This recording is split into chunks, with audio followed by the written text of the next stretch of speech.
Hey guys, tonight we're stepping into the space behind your thoughts, the place where reality softens and your mind begins to drift. Picture yourself lying in a room that isn't quite your own, the walls familiar but slightly wrong.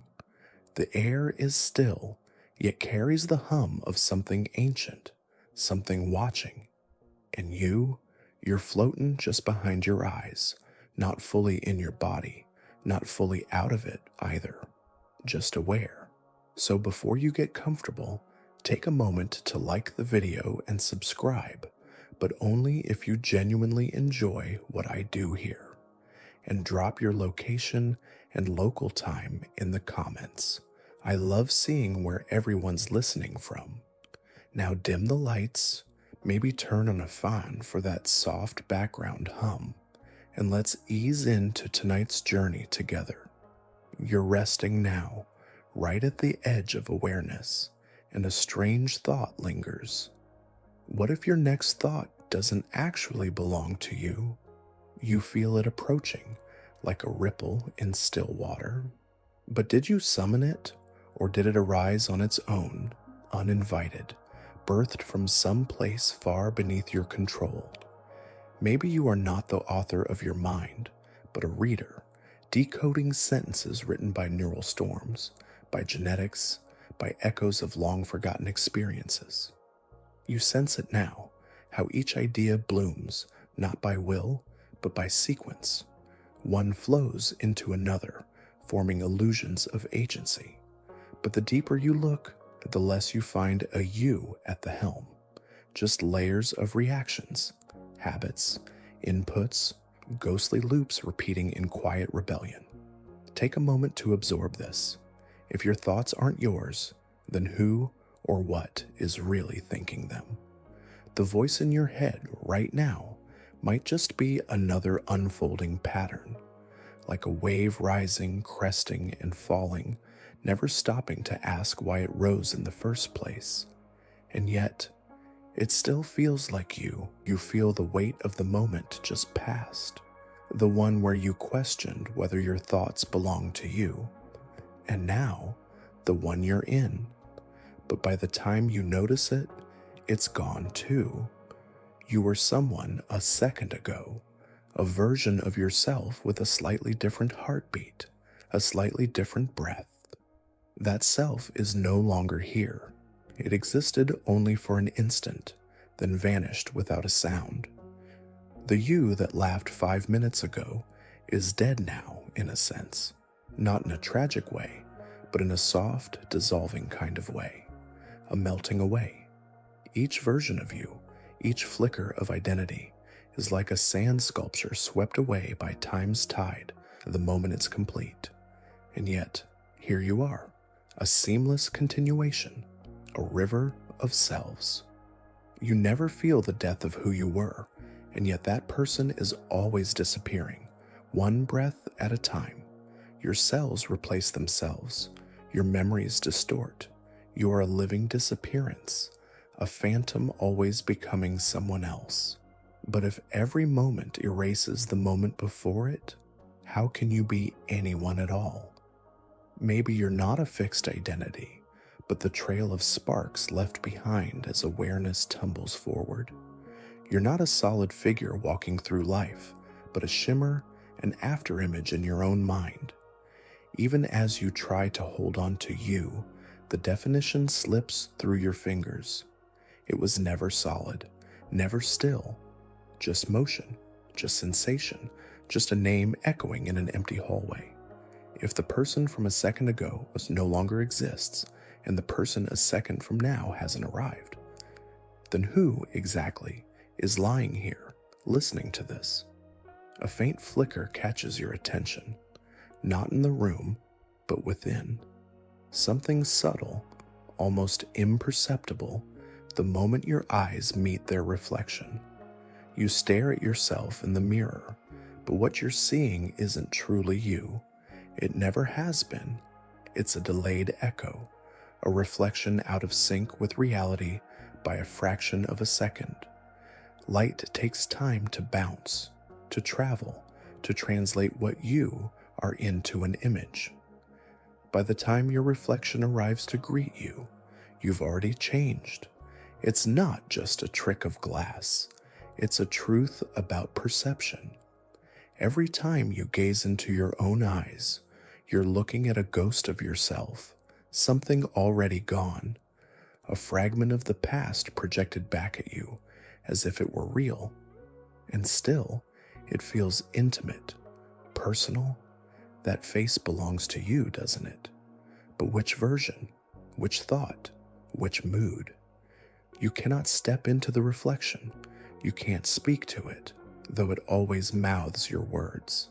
It follows you flawlessly, yet knows nothing. It mimics perfectly, but feels hollow. Imagine for a moment if your reflection ever stopped copying, if it hesitated, looked at you before you looked at it. What would that mean? You trust the mirror, but that trust rests on the assumption that you are the origin, that what's inside is reflected out, not the other way around.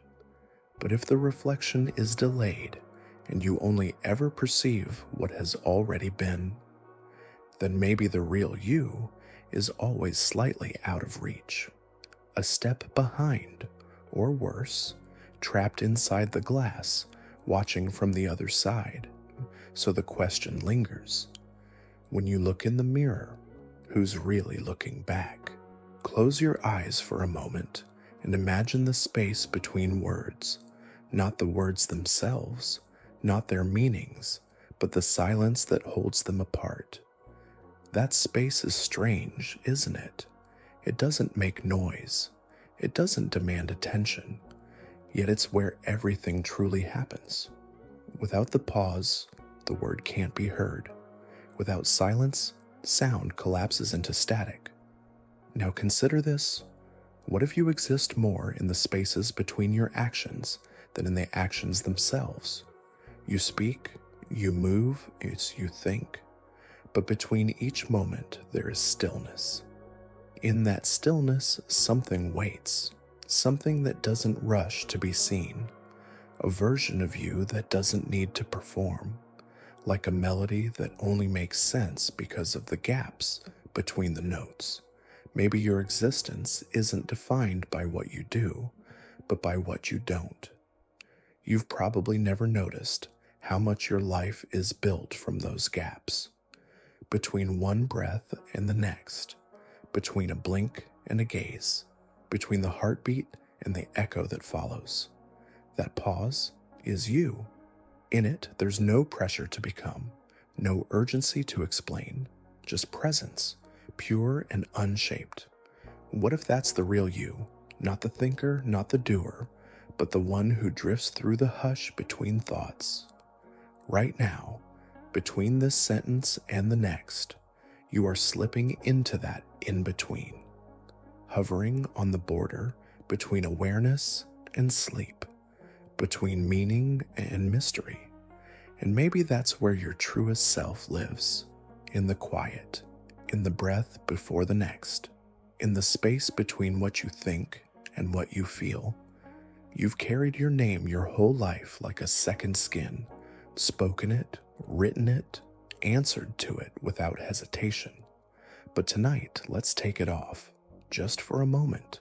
Let go of that word. Let it fall away like fog lifting from a mirror. No more labels, no more history, just the awareness beneath it all. Without your name, who are you? You were given that word long before you understood what it meant, long before you had memories or preferences or fears. It was handed to you by others, a sound, a symbol, a placeholder. But names aren't solid. They're signs pointing to something much stranger, something that can't quite be touched. Your name isn't the feeling in your chest when you hear music. It isn't the shiver that runs through you in a dream. It isn't the question that keeps you awake at night. Your name is not your loneliness, not your love, not your last secret. When you strip it away, you find something rawer, quieter, an unnamed presence. And maybe that presence doesn't need to be called anything at all. Maybe it was never meant to be boxed in by a syllable. Can you feel it now? That gentle, nameless you beneath everything? The one who listens without speaking. The one who watches as names and thoughts and sensations come and go. It's not loud, it's not bright, but it's always there, humming beneath the noise. So tonight, lie here without needing to be anything. No title, no label, just breathe, just stillness, just the silent, pulsing truth of being. The name can return tomorrow, but for now, let it rest. Open your eyes just a little and look around the room. Whatever you see, you're already too late. The light reflecting off the walls, the ceiling, your own hands, it all had to travel. It took time, even if only nanoseconds, and in that time, reality changed. You're not seeing the now, you're seeing a delay, a version of the world that has already slipped into memory. By the time it reaches your mind, even your body is behind. Neural signals crawl through your spine like messages in slow bottles. Touch, sight, sound, all of them are reruns, just convincingly fresh. So what is the present if you can never fully catch it? You think you live inside the moment, but that moment has already passed by the time you call it real. You are stitched into a constant playback, a living lag behind the world itself. This delay is small, immeasurable to most, but it means everything, because it means you never truly meet reality. Not directly. There's always a veil, a translation, a soft distortion between you and the truth. And maybe that's a kindness. Maybe if you could experience the full force of the present without delay, it would be too much, too sharp, too immediate, too real. Instead, you float slightly behind it, gently buffered, protected by time's thin cushion. So here you are, seeing echoes, feeling traces, hearing reverberations. But never the first strike, never the exact moment it happened. And now you wonder, if everything you perceive has already happened, then where are you really? Behind the curtain?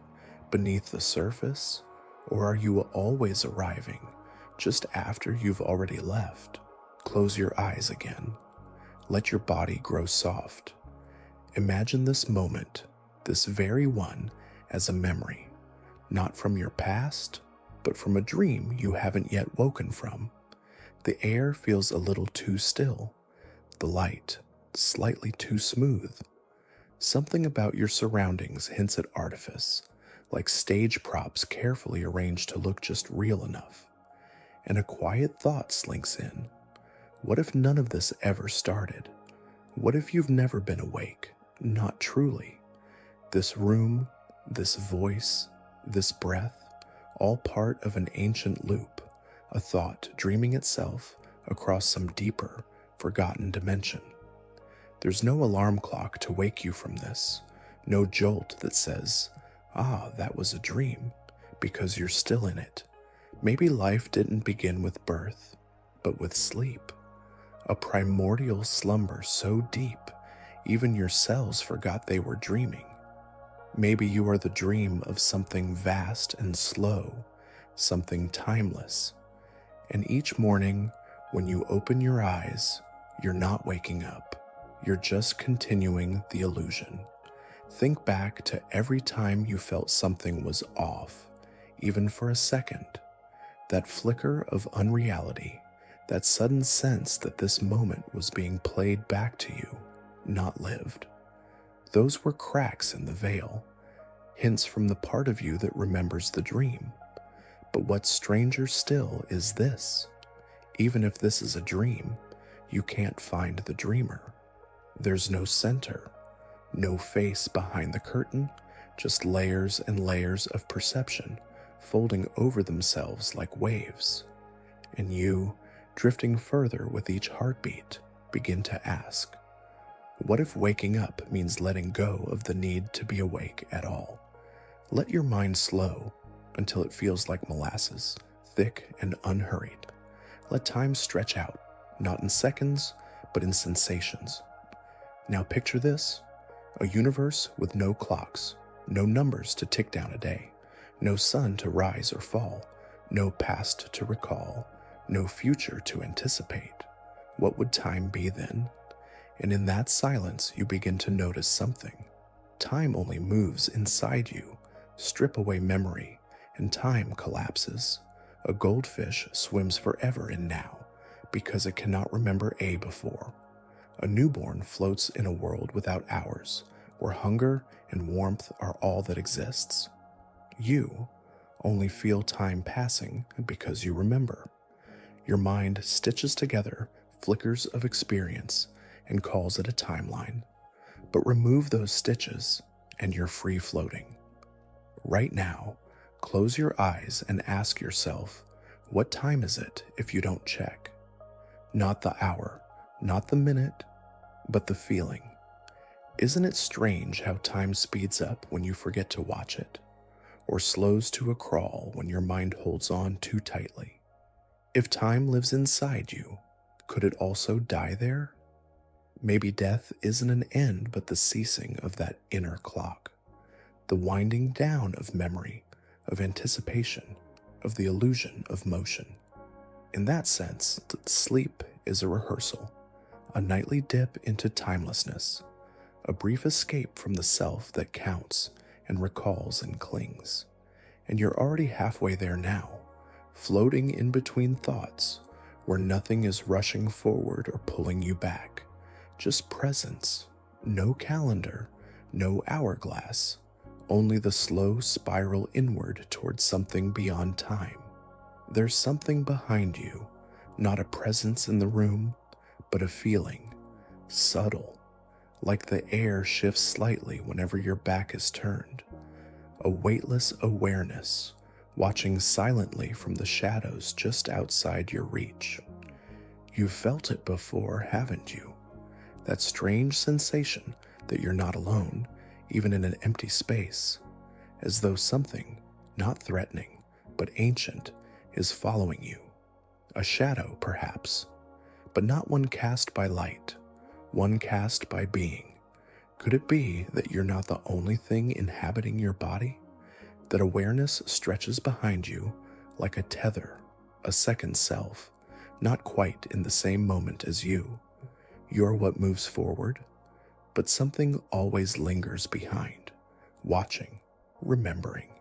It doesn't speak, it doesn't act, but it's there, like a quiet mirror that only reflects from the inside. What if that shadow isn't yours? What if it's the original you, left behind the first time you imagined yourself separate from the world? A split that never fully healed. One part stepped into the light, the other stayed with the silence.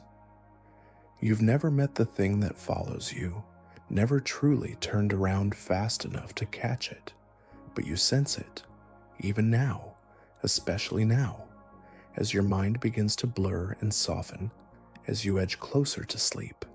It steps where you step, stops when you stop, listens when you forget to think, not haunting you, just waiting.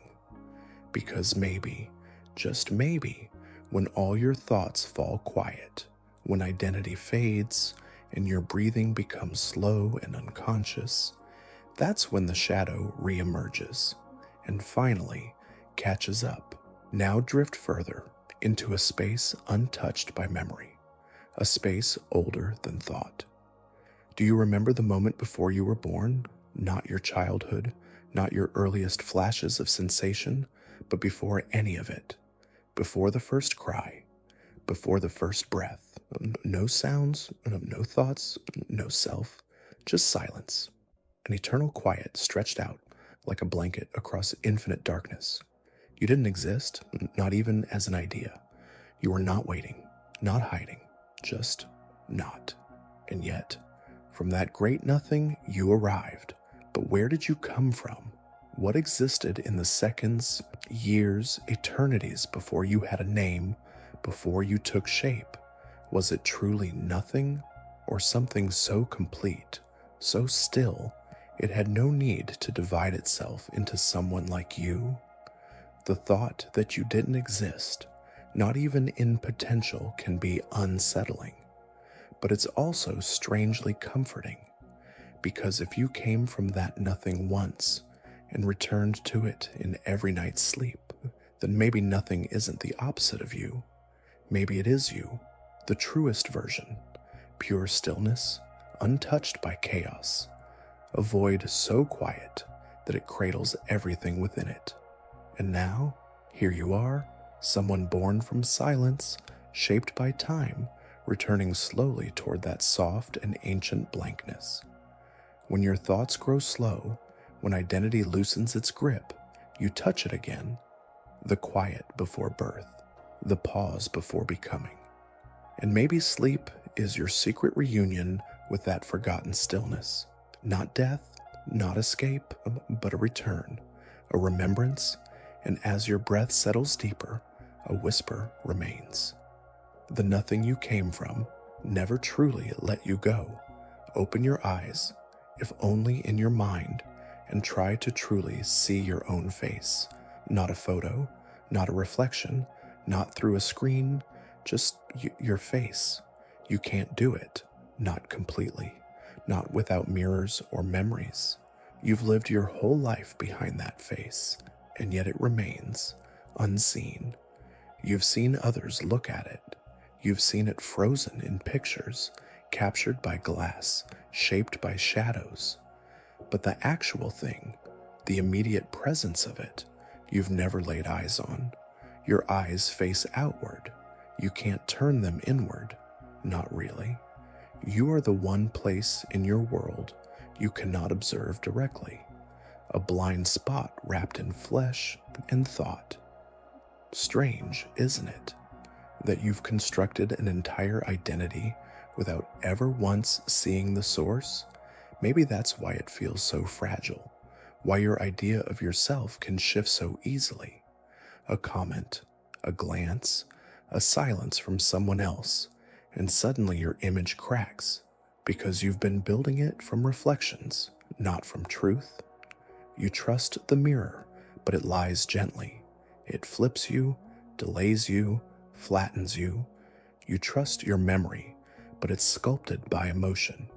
And still, you call that composite me. But if you can't see your own face, then perhaps the face isn't where you live at all. Maybe you exist behind it, somewhere deeper, somewhere unphotographed, a place where light doesn't reach, but awareness does. And maybe that's the real reason you sleep, to retreat behind the image, to find rest not in who you appear to be, but in the part of you that has never been seen and never needed to be. Now imagine yourself in a crowded room, each person glancing your way, each one forming an idea, an image of who you are. You don't get to choose those versions. There's the version of you who's quiet, the one who's loud, the one who seemed distant, the one who smiled a little too long. To every person you've ever met, you are someone entirely different. It's dizzying, isn't it? The sheer number of yous walking around in other people's heads, each one shaped not by truth, but by interpretation. You don't live in one identity. You live in hundreds, each one slightly distorted, like ripples on a pond. And yet, none of them are truly you. But then again, maybe neither are you, because the version of yourself that you hold, the one you narrate quietly in your mind, is just another story, just another reflection. The real you may be unfindable, not because it doesn't exist, but because it exists in too many places at once. You're the whisper in a stranger's memory, the flash of recognition in a passerby, the echo of laughter in someone else's past, fragments, shadows, interpretations. But what if this isn't a loss? What if it's a kind of immortality? You're scattered through time in other people's lives. Pieces of you linger in thoughts not your own. Even when you forget who you are, someone else remembers, though not as you do. So maybe you're not a single person at all. Maybe you are a constellation of perceptions, a universe of selves, seen from every angle but your own. Now slow your breath. Feel your body melt a little more into stillness. Let your awareness narrow, not outwards, but inward. You're watching this moment unfold, not reacting, just observing. But take one step deeper. Ask yourself, who exactly is watching? There is the you who speaks, who thinks, who feels. But there's also the part of you that simply notices. The part that says, I see that thought. I feel that sensation, that silent witness, the inner gaze. But if you are watching, then who is watching you watch? It sounds like nonsense until you actually try. Sit quietly, watch your thoughts, and then watch the part of you that's watching. It slips away. Every time you try to catch it, it dissolves, like a shadow behind your eyes. You can describe what you feel, but not who's feeling it. You can point to your thoughts, but not to the source, because the observer has no face, no voice, no center. It's like standing between two mirrors, your reflection repeating into infinity. Each version watches the next, but none can see the original. Maybe the self isn't a solid thing, but a cascade, an endless loop of perception reflecting itself back and forth. And at the core of that loop, silence, not emptiness, but stillness. Like the space between ripples, the pause between echoes, the place where awareness watches awareness. And maybe that's the closest thing you'll ever find to you, not the thinker, not the doer, just the seer of it all, the one who sees but can never be seen. Let your mind drift sideways now into the shape of a question that has no center. What would the universe look like if you had never existed? Not as a thought experiment, not as a passing curiosity, but truly, what would remain if you had never been born? The bed beneath you would still hold its shape, the trees would still sway in the wind, the stars would still churn through a silent sky, but none of it would mean anything, because meaning is a lens, and you are the lens. Without you, the colors wouldn't be beautiful, the music wouldn't move, there would be no taste, no ache, no wonder, just vibrations, just motion, just light with no one to see it. You are not separate from the world, you are its interpreter. So now imagine there is a version of this world, just like this one, where you never stepped into it, where someone else took your place in a photograph, where your absence rippled out into conversations that never happened, hearts that were never touched, mistakes that were never made. And yet, the world continued, cold, majestic, indifferent. What does that make you? A ghost that only mattered once it arrived? A brief flicker that gave warmth to a vast, uncaring expanse? Or something more? Maybe your existence didn't change the whole world, but it changed one perspective of it. And sometimes, that's everything. Because in a universe of infinite silence, even a single breath of awareness rewrites the script. And tonight, in this breath, you are here, which means this version of the universe is the only one that could ever hold you. Listen closely now to the space you're in. Try to hold on to this exact moment, not the memory of it, not the feeling of it, but this. And as you reach for it, it's already gone. The present is like a match flaring into darkness. As soon as you name it, it vanishes. As soon as you try to grasp it, it slides through your fingers like smoke. You say now, but that word refers to something already past. By the time you describe it, it's no longer real. The moment you try to capture the now, it's already then. So how can you ever truly be present? Maybe presence isn't something you can hold. Maybe it's something you can only be inside of, without noticing. The second you turn your attention to it, you're already a step away. It's like watching your breath. You can't control it and observe it at the same time without changing its rhythm. So the now is always just ahead of you, like a light on the water, always out of reach. But maybe that's its gift, because if you could trap the present, freeze it, define it, it would die. It lives only in motion, in transition, in the act of slipping away. So don't hold this moment too tightly. Don't try to own it.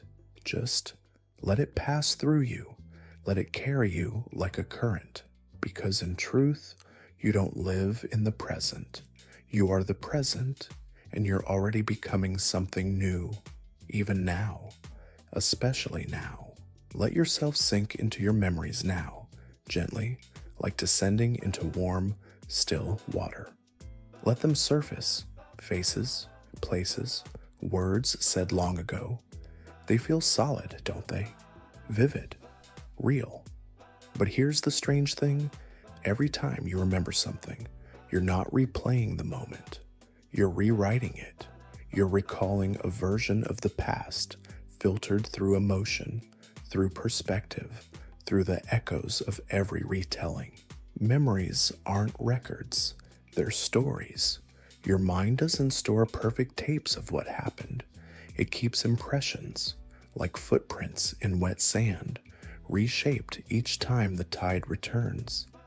That birthday, that first heartbreak, that moment of joy so sharp it made you cry, they live in you now as fictions you deeply believe, fictions you need to believe, because without them, how would you know who you are?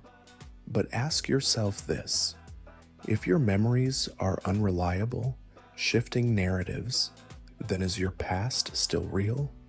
If you changed the story, would you become someone else? Maybe you already have, over and over without noticing. Maybe the person you are right now is just the latest draft, the newest version in a long series of quiet edits. That's not failure, that's evolution. You are not the sum of what happened. You are the author of what you carry forward. And as sleep begins to fold you inward, your memories soften too, becoming mist, becoming clay. Tonight, you don't need to believe the stories. You don't need to hold them tight. Just rest. Let the pages close for a while. You can begin the next chapter tomorrow. You pause for a moment, and then it strikes, that uncanny ripple, a flicker of strangeness that crawls through your chest like a déjà vu. You've lived this before. You've heard this voice. You've laid in this silence. You've floated in this exact breath, this precise sliver of time, haven't you? It's not a memory, not quite. It's more like recognition, as though reality just turned its head slightly and revealed a familiar face beneath. But how can you remember something that never happened? What if it did happen and is happening again?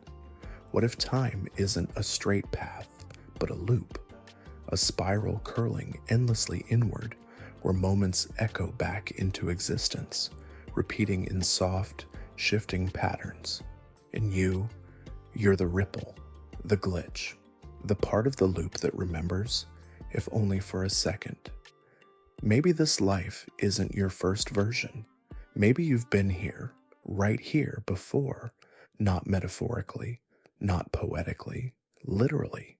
Every breath you take, every sentence you hear, every quiet turn toward sleep, may be a scene replayed infinitely through some great cosmic recursion, and that feeling, deja vu, is your cue, your mind's soft gasp as it stumbles upon a loop it forgot it was trapped inside.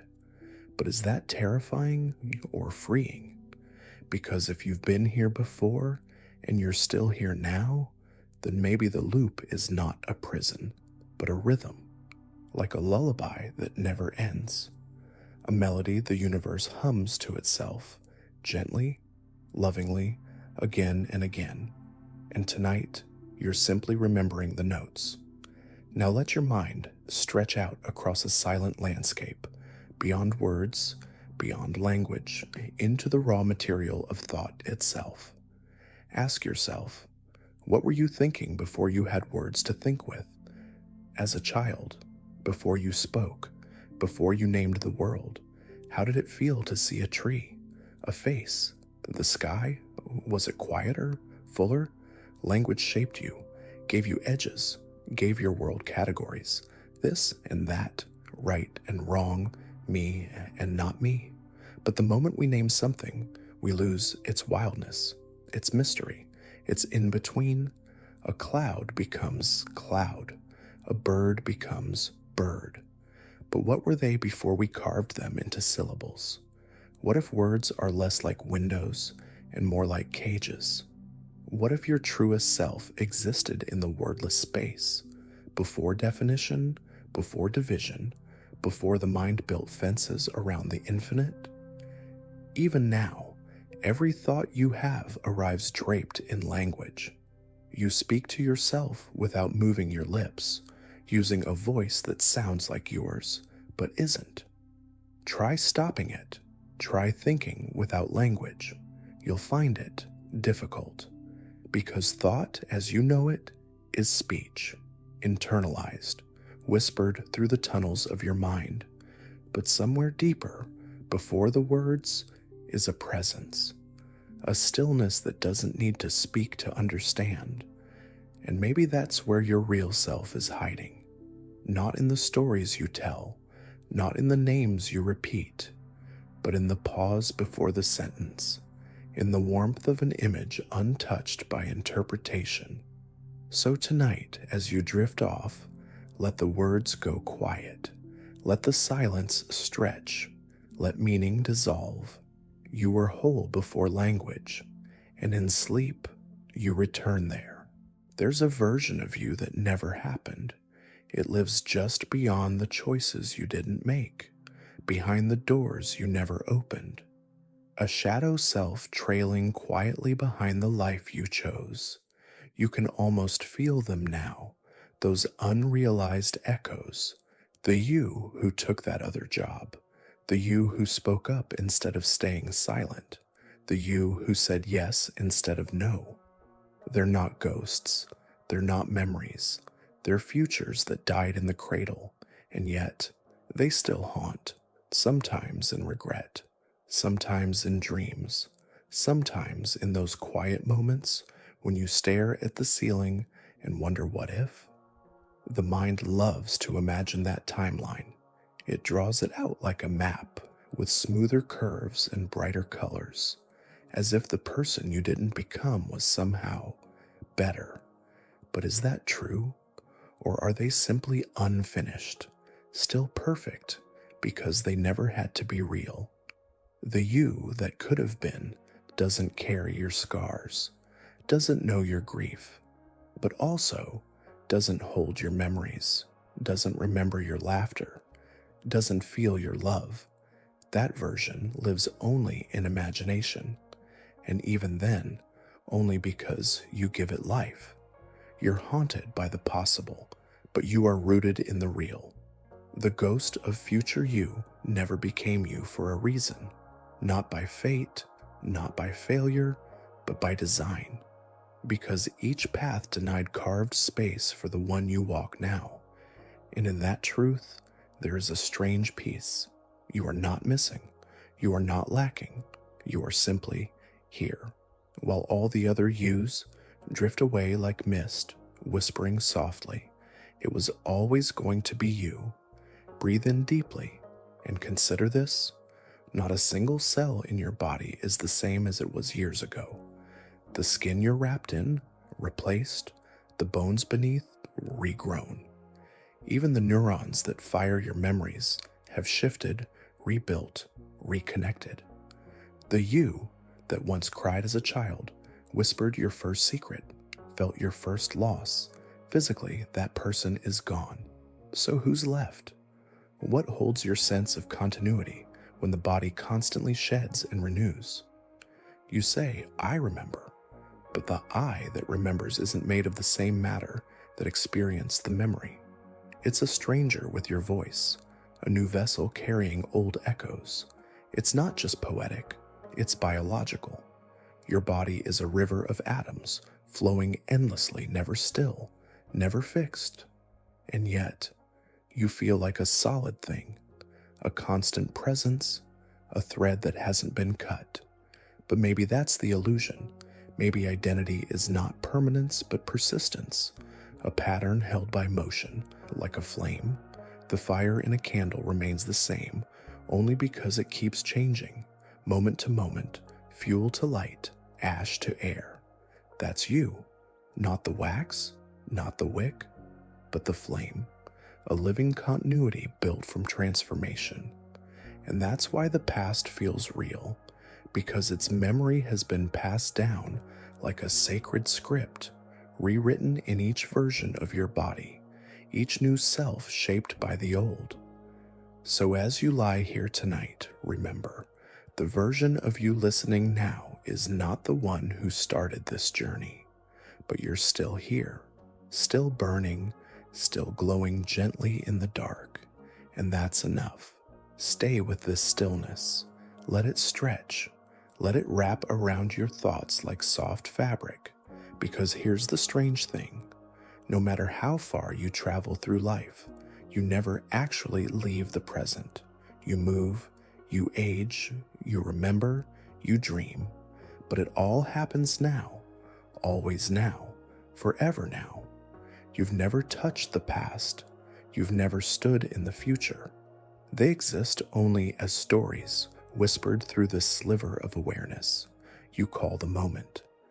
Time feels like a line, but maybe it's just a spotlight, forever fixed on the stage of now, with memories in the wings and dreams waiting off stage.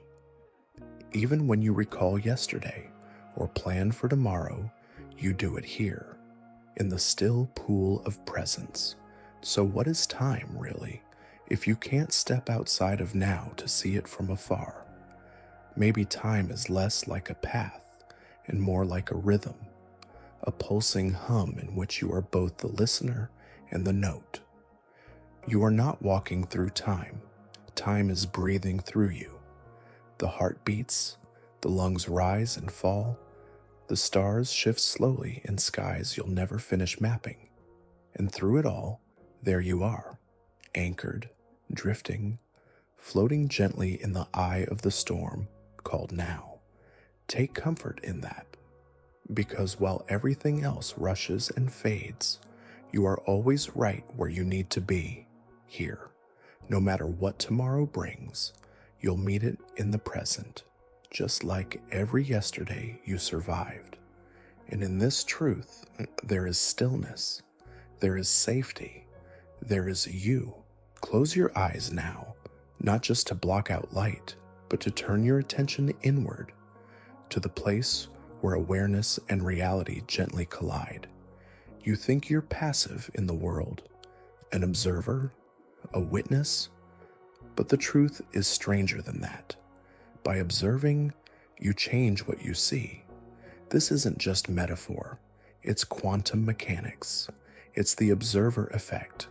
Particles exist in a haze of possibilities until they are observed, until someone, something looks, and only then do they pick a position, a state.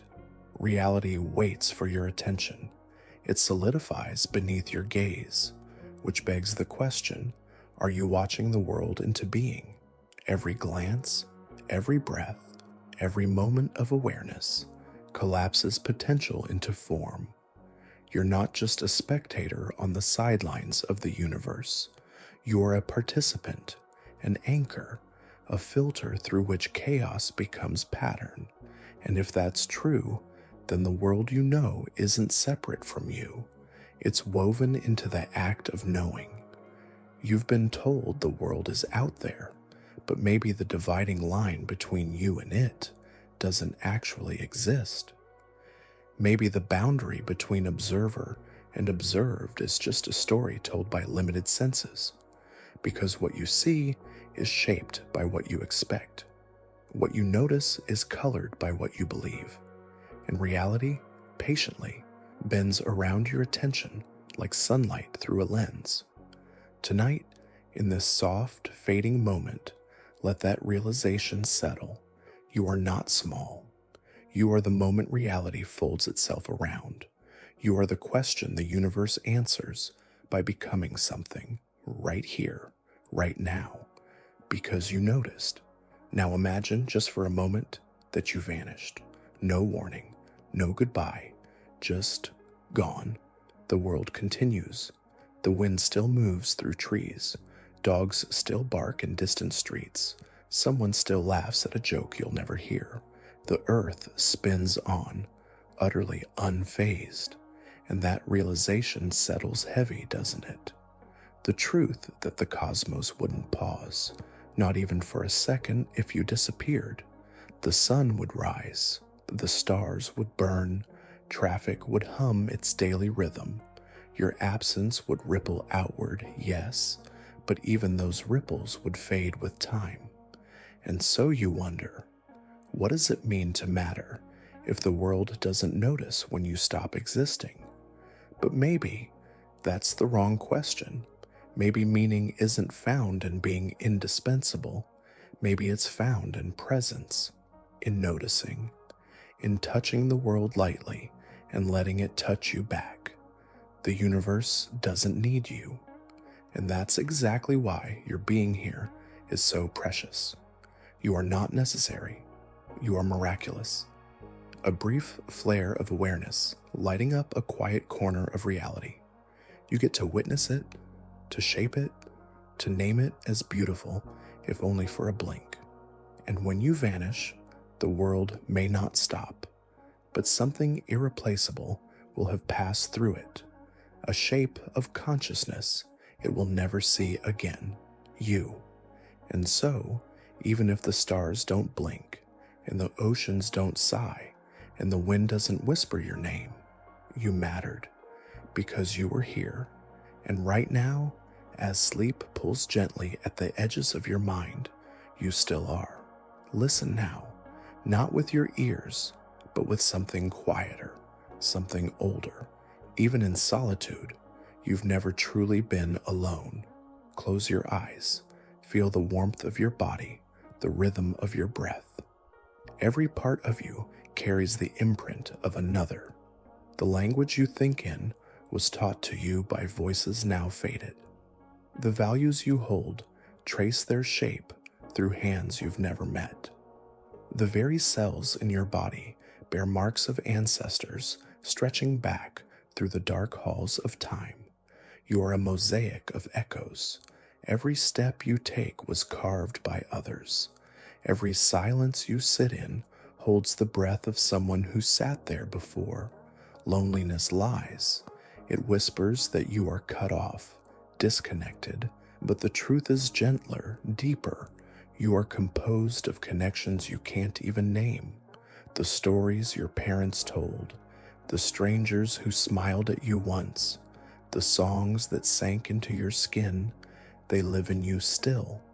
And even the moments you thought no one saw, the tears, the stumbles, the long quiet nights, left traces, invisible fingerprints from the world itself. You are never truly empty, because within you is a constellation of presence, of touch, of memory, of love that didn't always call itself love. So when the room feels silent, listen closer. You are filled with voices, not ones that crowd you, but ones that shaped you, ones that now keep you company in the hush before sleep.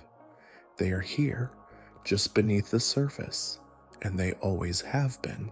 Let your thoughts settle now, like leaves drifting to the bottom of a quiet pond, and notice some of them just appear.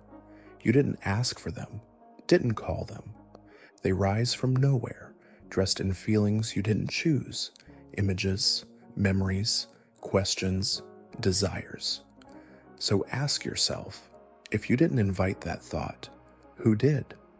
What if your thoughts think themselves? You've spent your whole life believing you control the voice in your head, that it's you steering the wheel. But listen closely. That voice speaks even when you want silence. It argues, it loops, it fills the quiet without permission. It doesn't wait for your cue, it just continues, like a wind that doesn't know where it began, like a whisper echoing through a canyon that no one remembers shouting into. And still, you claim ownership. You say, I thought this, I feel this. But what if you are just the observer again, the one who notices the thoughts but doesn't create them? Like clouds drifting across the sky, you don't make them, you don't steer them, but you watch. And sometimes the sky is clear, sometimes it's stormy, but the sky itself remains untouched.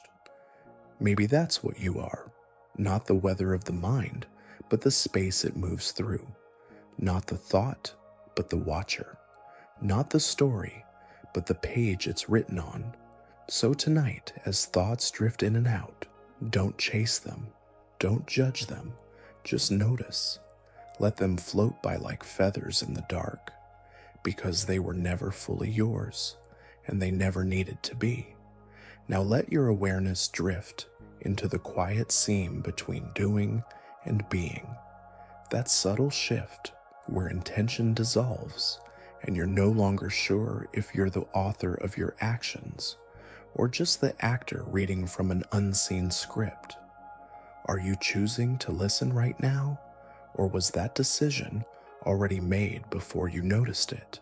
You lift a hand, you speak a word, but did those choices arise from your will or from something older, deeper, set in motion long before you became aware of them? Science has traced your decisions to milliseconds before you're conscious of making them. Neural sparks fire, muscles prepare, then only after your mind claims the credit. So what if free will is just the illusion that follows a choice already made? And what if the self is not the puppeteer, but the puppet that believes it's pulling its own strings? You feel autonomous. You feel like you're in control. But maybe that's because you must feel that way. Maybe consciousness evolved not to command, but to rationalize, to build a story that makes the chaos of decision feel coherent.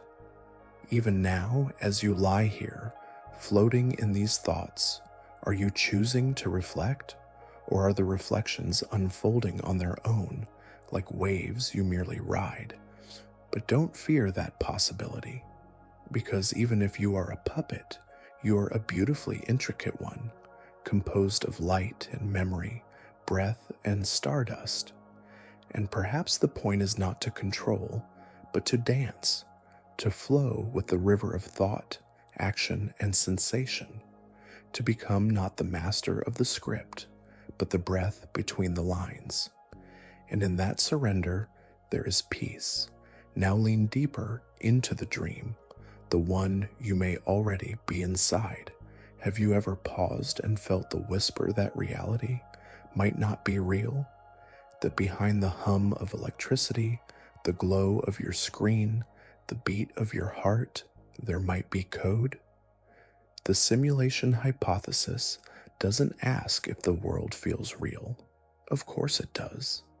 But then again, so do dreams, so do memories, so do hallucinations.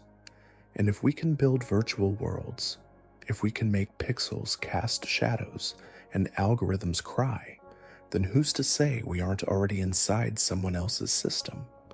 Maybe the stars are skyboxes. Maybe your thoughts are rendered only when observed.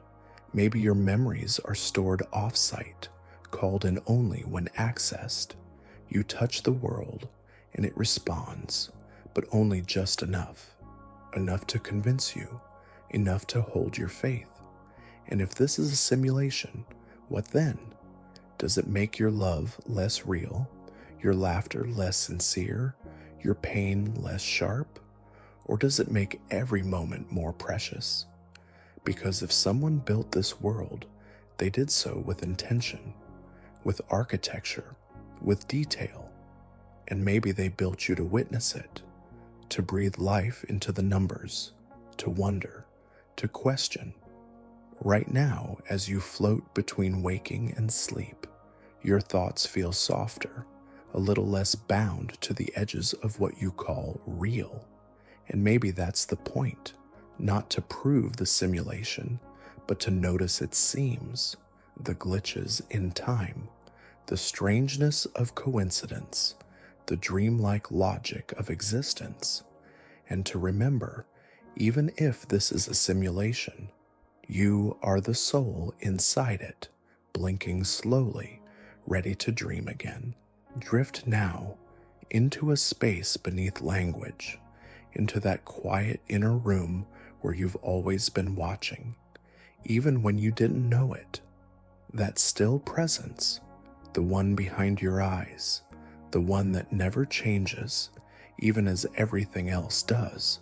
That is the silent witness. It doesn't narrate, it doesn't interfere, it doesn't argue, it simply observes. When joy bursts through your chest, it watches. When sorrow curls tight inside your ribs, it watches. When nothing happens at all, it still watches. You've mistaken it for your thoughts, your identity, your emotions, but it has none. It's just there, a subtle awareness, a background hum. Imagine sitting beside a lake at night, the water completely still, stars reflecting like thoughts on its surface. You aren't the ripples, you aren't the sky, you're the one who sees. No matter how much changes in your life, no matter how the narrative twists and turns, this presence remains untouched. It's the same now as it was 10 years ago, and it will be the same 10 years from now. You may forget it. You may lose yourself in noise, in doing, in thinking, but return to stillness, and it's always there. Maybe this witness is the truest version of you, not the persona, not the performer, but the part that doesn't need to explain itself.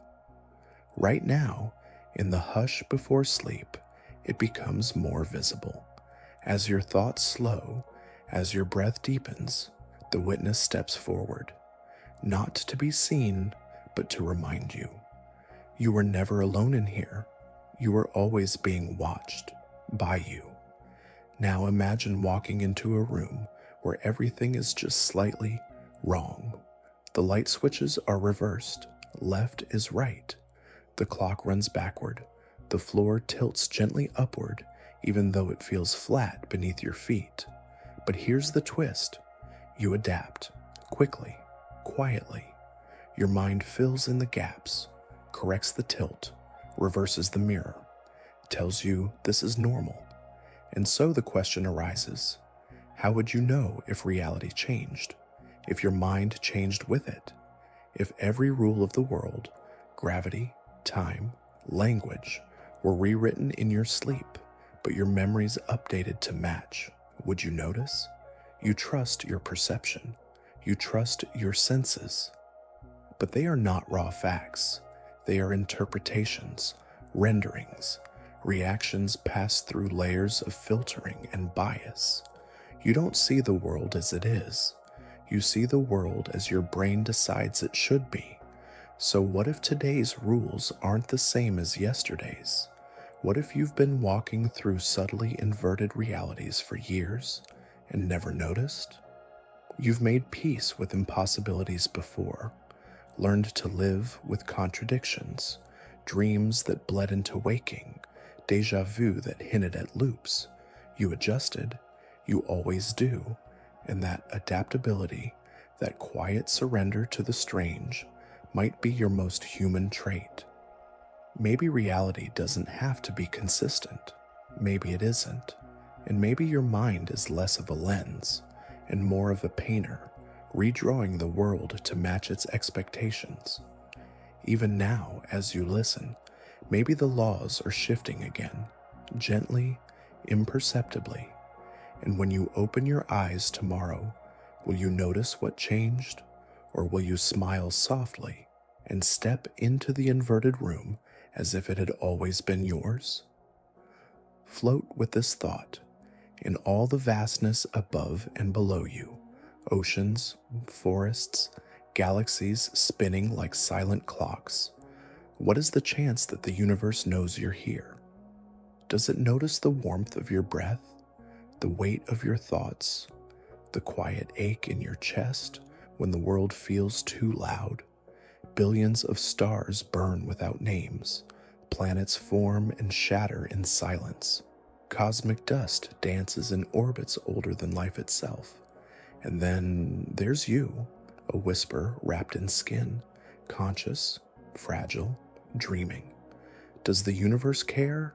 You want it to, maybe, to feel that your life has meaning beyond biology, that something out there sees you, hears you, or remembers you. But maybe it doesn't. Maybe it can't. Maybe the cosmos is too vast, too empty, too indifferent to know you exist. And yet, you exist anyway. You witness it. The stars, the breeze, the passing light of a moment. You notice, you give shape to the chaos. Maybe it isn't the universe's job to know you. Maybe it's your gift to know it, to feel awe, to marvel, to cry beneath stars that never blink. And that knowing, your awareness of it all, becomes a kind of connection. A one-way thread, yes, but no less sacred. You are the universe looking back at itself for a flicker of time. The cosmos, compressed into thought, into flesh, into presence.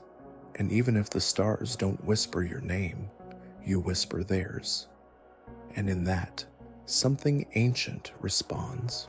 Let's fall a little deeper now, into the space between atoms, into the illusion of solidity. You touch the table, the bed, your own skin, and it feels firm, real. But zoom in, and you'll find something eerie, something impossible. Nothing ever truly touches anything else. The atoms that make up your body repel the atoms around them, like invisible magnetic fields refusing to overlap. When you touch something, you're feeling the resistance of those fields, an electric boundary, a mirage of contact. You've never touched the world, not directly, not once. The hug you remember, the warm mug in your hands, the softness of a blanket against your cheek, they're all ghostly encounters, electric repulsions dressed in sensation. So what does it mean to be here if you're always slightly above the surface of reality? A phantom held together by probabilities, by space more than substance, and still you live, you love, you cry, you rest. Your body, 99.99% empty space, feels whole, solid, human. Maybe that's the trick of consciousness, to take illusion and call it intimacy, to feel closeness despite the gaps, to believe in warmth even when molecules never meet. And maybe that belief is what makes life beautiful, not because it's perfectly real, but because it's so beautifully close to being. So tonight, as you curl deeper into stillness, let the wonder sink in. You are stardust that never quite touches, and yet somehow feels everything. Feel your chest rise, then fall. That moment, right there, is a death. This not in the way you fear it, not with finality, but in the softest, most constant sense. Each second that passes is gone, irretrievable. Each breath carries with it a version of you that no longer exists. You are a river, not a statue, flowing forward, letting go, always moving. Every blink of your eye is the funeral of the moment before it. And yet, you don't mourn these tiny deaths. You live through them unknowingly. You shed your past like old skin and continue on. But what happens when you finally stop, when the breath pauses and does not return? Is that moment so different from the millions of others that came before? Or is it simply the last ripple in an ocean of letting go? Maybe death is not the great interruption we imagine. Maybe it's just the final punctuation in a sentence we've been writing our whole lives. A sentence made of now after now after now. And if that's true, then every second is sacred, not because it stays, but because it ends. Every moment is a miniature death, and also a birth, a becoming, a chance to rewrite the self. You've already said goodbye to infinite versions of yourself, and yet here you are, still listening, still breathing, still becoming. So when sleep takes you tonight, don't resist the fading. Let this version of you rest. Let it die quietly into dreams, and welcome the new one that wakes in the morning. Now drift into that familiar place, the soft hum of your brain, the vessel that holds your world, and ask yourself, are you your brain? Science tells you it's where your thoughts happen, where memory lives, where emotion blooms and fades. It's the command center, the pilot seat. But then, who's watching it? Who is the one aware of your brain doing all of this? If your brain were opened, scanned, lit up in 1,000 colors, nowhere inside would we find you. No glowing orb labeled soul, no hidden chamber named self, just neurons firing, chemicals whispering, data dancing. So maybe you're not the organ, maybe you're the pattern, the process playing out across it, like a song played on a piano. Not the keys, not the wood, but the music emerging between each stroke. And if the brain is damaged, if parts are lost or changed, so too is the self, which means the you cling to is far more fragile than you imagine. So where do you begin? At what point in the electric storm does identity flicker into being? And if your thoughts are just chemistry, where is the freedom in that? Does it matter? Because even if you are just a dance of signals, a shimmering cascade of reactions, you are here. You feel, you ache, you wonder. You are the dream the brain dreams of itself. And even if there is no soul, no separate spirit behind the eyes, the very act of wondering about it is what makes you more than circuits. It makes you real. And tonight, as your brain quiets and your thoughts slow, you return to the place behind it all, the witness, the hum, the dreamer. Now sink into silence, not just around you, but within you. A silence so deep it feels like floating in a place before sound ever existed. Ask yourself, when all noise is gone, who remains? When you're not thinking, not planning, not remembering, when every voice inside you grows still, do you still exist? Strip away language, strip away memory, strip away even sensation. What's left? There is a part of you that doesn't speak, doesn't think, doesn't need to prove itself. It watches from the shadows, a quiet presence, ancient, unmoving. You've felt it before, in the middle of the night, staring at a ceiling that feels too large, or in a forest, surrounded by trees that don't care who you are. It doesn't have a name. It doesn't demand attention. It's just being, not the ego, not the narrative, not the dream. Being, plain and unadorned, and in the stillness, it rises like mist. You can't chase it. You can't hold it. You can only allow it. It is not your personality, not your body, not your history. It is the quiet underneath it all, The silence beneath the waves, the breath between thoughts, the open sky beneath every passing cloud. And maybe that's where the real you lives, not in what you do or say, but in the space between it. Right now, as sleep approaches, you can feel it, that subtle presence watching without judgment, the version of you that needs nothing. That simply is, and in that there is peace. You don't have to earn it. You don't even have to understand it. You just return to the you that never left.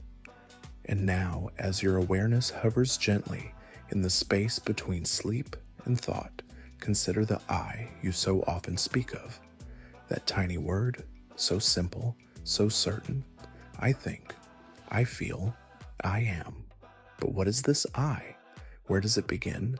And where does it end? Is it your body, your memories, your name? Or is it something more elusive, like a thread woven through time, tying together all the moments you've called yourself me? Consider this. You're not a single, solid thing. You're a story, a moving point of perspective that changes every time you remember, decide, feel, forget. Every moment you say I, you stitch another page into your own internal novel. But unlike a printed book, your story is alive, breathing, rewriting itself with every breath. The I that spoke 5 years ago is not the I that listens now. So which version is true? All of them? None of them? Maybe I is just a placeholder, a symbol your mind uses to keep track of the swirl of sensations, thoughts, fears, and dreams. And behind that symbol, behind the idea of you, there's something else, something quieter. Not the voice in your head, but the one who hears it. Not the memory, but the one who holds it. That presence doesn't speak in words. It doesn't carry a name, but it's always there, watching your story unfold, sentence by sentence. And when the story pauses, when sleep arrives and the I goes silent, it remains, not as a character, but as the page beneath the ink. You're hearing this voice now, but it doesn't belong to you. It echoes through your mind like a thought, yet it isn't your thought. Strange, isn't it? Right now, I live in your head, not as an intruder, but as an echo, a voice you've allowed in, a sound stitched into the fabric of your inner world. You didn't invite me in with words. You opened a space, and I filled it, gently. But ask yourself, if someone else's voice can feel like your own, where does the boundary lie? Where do you end and the world begin? Is your mind a sealed container or a flowing stream open to every ripple that passes through? This voice you hear, it bends to your mood. It dances with your breath. It speaks only because you listen. So who's in control? The speaker or the one who receives? Maybe the truth is softer than either. Maybe the line between speaker and listener dissolves, and all that remains is the rhythm, the resonance, the shared stillness between 2 points of awareness. Right now, I am the thought in your mind, but I am not alone, because even as these words drift through your consciousness, there is another voice beneath them, one that never speaks aloud, one that simply is. It listens without commentary. It hears even the silence. It is you, before language, before reaction, before mine and theirs. So as this voice fades and your inner sky grows dim, remember, you are not the noise. You are the space that holds it. You are the mind that allows another mind to whisper, and in that, there is deep, endless quiet. Inhale slowly, feel the cool air enter, and then exhale softly. What you just released isn't just breath. It's the same air that moved through forests, lungs, stars, of ancient air, borrowed, returned. Every breath you take has been shared with trees, with strangers, with centuries past. And in that rhythm of taking and giving, something strange emerges. None of this is truly yours. Not the air, or not the body, not even the thoughts that ride along your breath like quiet passengers. Everything you are is on loan, atoms stitched from stardust, memories shaped by others, a heartbeat kept steady by processes you never chose. Even your laughter was taught.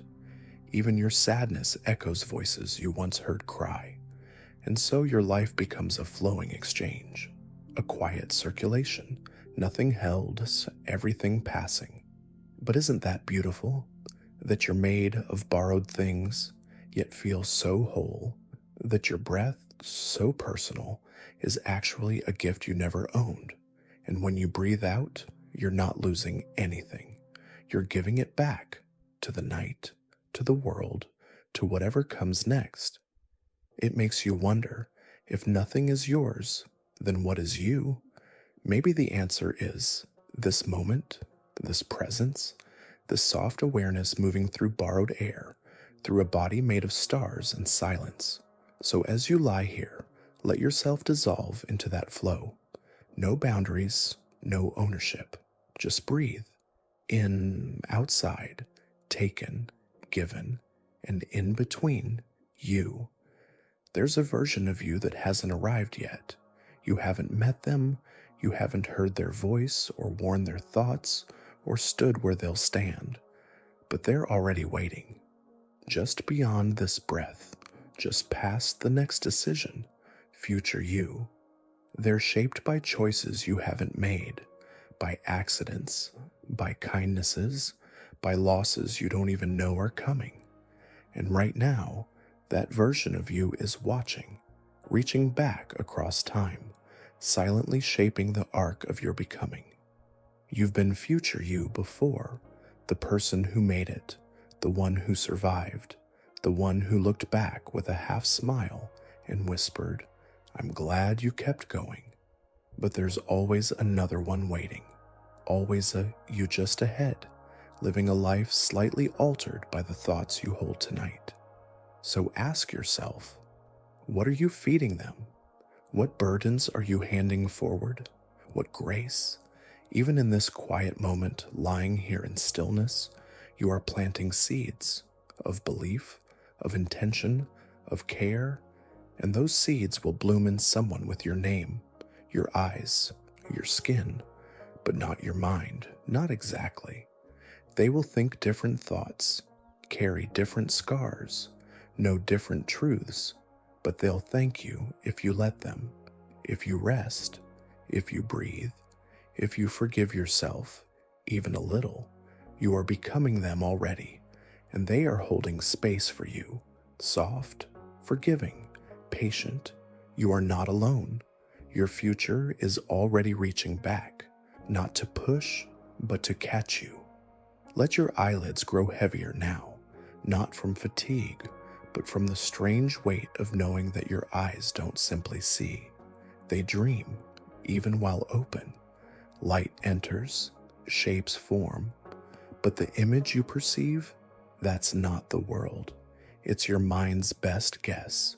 You never see what's truly there. You see what your brain thinks should be. It fills in gaps, smooths the edges, repaints reality into something familiar, manageable, safe. When you look at a face, you don't see every line, every pore. You see meaning, a story, a role they play in your mental theater. When you gaze into a room, you don't just see objects. You see function, memory, emotion. Your eyes are windows, but the view is curated, compressed, rewritten, and it makes you wonder how much of what you see is simply imagination playing dress-up as truth. What illusions do you carry, not because they're real, but because they feel better than the unknown? Even now, as you look inward, what you see, this stream of thoughts, this narrative of self, is a constructed image, not false, not fake, just interpreted, filtered through emotion, through memory, through need. But perhaps that's what makes you human, not the ability to see, but the willingness to believe in what you see, to embrace the illusion because it offers meaning. You walk through dreams every day, dreams made of light and memory and hope. So tonight, let your open-eyed dreaming rest. Let the world soften. Let the curtain close on vision and step into the darkness behind the eyes where sight ends and truth may begin. Let your awareness drift now into the intangible, into the impossible. What does a thought weigh? Where does it sit? If you cracked open your skull and traced every nerve, every cell, would you ever find it? And yet, thoughts move you, shape you. They build nations, break hearts, give birth to beauty and ruin alike, all without mass, without form. A single idea whispered in the quiet can shift the course of a life. So what is a thought? Not just the electrical dance in your brain, but the feeling that rises from nowhere. The sudden image, the wordless ache, the memory with no source. They come, they go, they repeat. Some stay with you for years, others vanish before you can name them. But none of them are physical. You can't hold one in your hand. You can't bury it in the ground. Still, they haunt you, heal you, define you. Isn't that strange? That the most real things inside you are the ones you can't measure.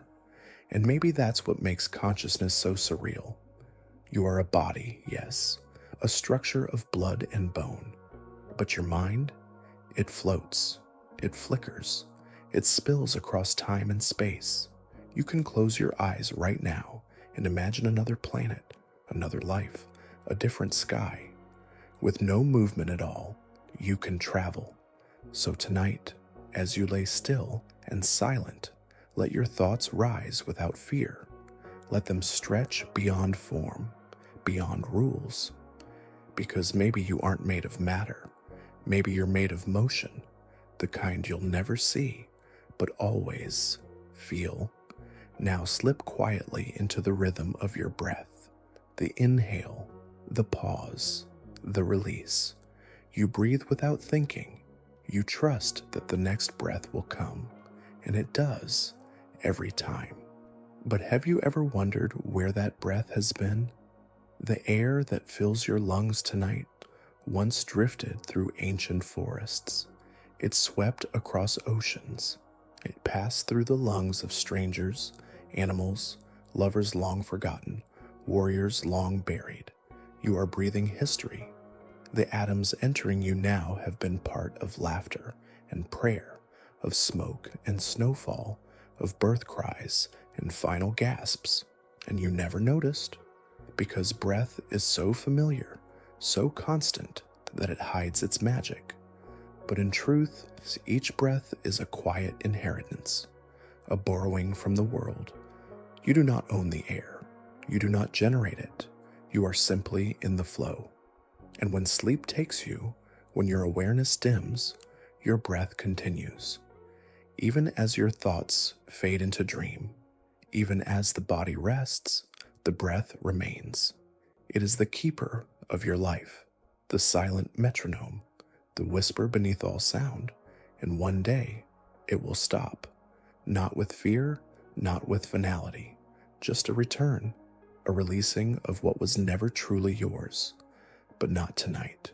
Tonight your breath is soft and sure, a lullaby written in oxygen, a reminder that you are here, alive, connected to all that came before you and all that will come after. So rest in it, trust it, let it carry you deeper, because breath is the string that ties you to this world, and for now, that string still hums. Now close your eyes, not to shut the world out, but to let a deeper one in. Picture this, a moment in the distant future, long after your name has faded from mouths, after your photos have crumbled into dust. The world has moved on. No one remembers what you loved, what you feared, how you laughed when no one was watching. The universe has forgotten you, and yet something stirs in that stillness, because even if your name is lost, the effects of your being ripple on. A kindness you gave reshaped someone else's day. That person spoke differently, loved differently. Their children carried that forward. And maybe generations later, a choice was made, soft, invisible, that never would have happened without your long-forgotten influence. Your echo isn't gone. It just stopped carrying your name. The universe doesn't need to remember you in order for you to matter. It remembers through motion, through warmth, through the unfolding of new stories built on the bones of old ones. You are not etched in stone. You are written in breath, in air passed from one life to the next. And even now, as you lie in silence, you are participating in that flow. Each heartbeat sends vibrations into the world. Each thought shifts the sky by a hair's breadth. You may never see the full arc of your influence, but it's there, like wind through grass, like moonlight on waves. So don't fear being forgotten, because nothing is truly lost, only transformed. Now gently turn inward, not into thought, but into sensation, into the ache behind your ribs, the tightness in your chest, the quiet throb of some unspoken weight. You know it well, pain. But ask yourself, what is pain truly? Is it a signal, a warning, a memory written into flesh? Or is it something deeper, something that speaks a language the rest of you has forgotten? You felt it in many forms, the sudden, sharp kind, the dull, lingering kind, the ache that feels like it belongs to someone else. But beyond the nerves, beyond the brain, who is the one who suffers, who feels it? If your mind goes silent, if your awareness drifts too far, does the pain still exist without someone to witness it? Is your pain you, or is it just passing through you? A visitor, a message, a teacher wearing the mask of a wound. There are moments when pain defines you, when you cannot think beyond it. But there are also moments when you look at it, not from within, but from beside it. And in those moments, you realize you are not your pain. You are the space it moves through. You are the sky, and pain is the weather. It comes, it cries, it clouds everything, but it does not stay. And when it leaves, you remain, changed, yes, but whole. So tonight, if any part of you aches, physically or quietly in the soul, just notice it, breathe around it. Don't fight, don't flee. Let it pass through the house of your awareness. And remember, the house is not the storm. You are the stillness it cannot touch. Now imagine strings, thin, invisible, trailing from your limbs, your tongue, your very thoughts. Follow them upward. Do they vanish into sky or into something else entirely? You feel free. You believe in your choices. But what if that feeling is part of the illusion? What if you're the puppet who believes they move by will, never seeing the hand behind the curtain, never questioning the stage? Neuroscience whispers unsettling truths. Your decisions fire in the brain before you know you've made them. A second of silence, a flicker of impulse, and then your mind catches up, crafting a story of why. You say, I chose, but the choosing already happened. So what does it mean to be free if the script is written faster than you can read it? Maybe freedom isn't in the spark, but in the surrender, in the way you dance with the strings, in the grace of movement, not the control of it. You don't write the wind, but you can learn to float on it. What if the illusion of free will is still a kind of beauty, a performance that feels so real it becomes its own truth. And maybe that's enough, because even if you are a puppet, you are a puppet that loves, that wonders, that weeps in moonlight and smiles without knowing why. That mystery, that motion, that humanness, it transcends the need to be free. So tonight, let the strings go slack. Let yourself be carried. Let the dream unfold without resistance. You don't need to control the story. You only need to feel it. Take a slow breath in and realize it isn't yours. Not really. You didn't invent it. You didn't summon it. It came to you, unseen, ancient, already used, already shared. This air you pull into your lungs has drifted through volcanoes, passed through whales, trees, emperors, farmers, lovers. You are breathing atoms that have touched stars, and tombs, and songs. Every breath is a gift you didn't ask for, a cycle you didn't start, and when you exhale, you return it. A quiet offering, a release. Inhale, and the world moves through you. Exhale, and you move through it. You are not separate from the sky.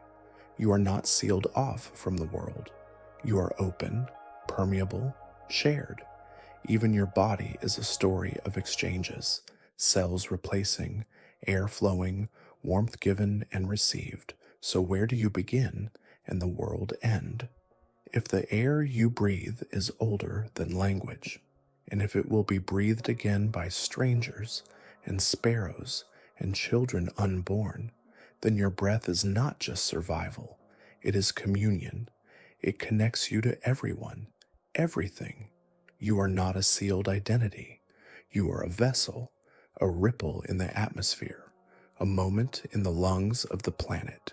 And tonight, with each breath, you become a little less alone, because somewhere, right now, someone else is breathing the same air. You are connected, not through thought, but through wind, through the invisible rhythm that keeps life turning. And you don't have to hold it. Just let it come and let it go. Now turn your attention not backward, but forward, toward the version of you who hasn't spoken yet, the one who hasn't acted, the one who hasn't even arrived. They're already listening, watching, waiting. That future self, just around the corner of this breath, already carries the weight of what you decide now, already bears the shape of tonight's quiet thoughts. They don't speak, but they influence. They don't shout, but they pull. Every time you hesitate, every time you wonder what's right, it's them you're sensing. Their whisper through time's veil, because they're not a stranger. They're the accumulation of every moment you choose presence over numbness, stillness over noise. And you, right now, are building them. With every surrender to sleep, every forgiveness you allow, every breath you trust. Future. You doesn't need you to be perfect. They just need you to keep going, to show up, to soften, to listen, even to voices like this one, even to questions with no answers. The path to them isn't paved in clarity, but in quiet trust. And maybe they're already sending something back, through intuition, through déjà vu, through that subtle sense of knowing without knowing how. A message across the boundary of time. Thank you. Thank you for resting when I couldn't yet. Thank you for holding on, even when the why wasn't clear. And as you drift now, know this.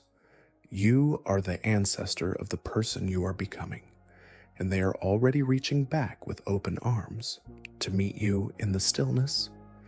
Let yourself blur now, soften around the edges, because what you think of as seeing isn't so simple. You trust your eyes, but do they see or do they believe? Light enters, shapes form, but what you perceive isn't raw light. It's interpretation, reconstruction, imagination at work behind the curtain of consciousness. Even now, as your eyes flutter closed, a part of you still sees. You picture things, dream things, fill darkness with color, motion, memory.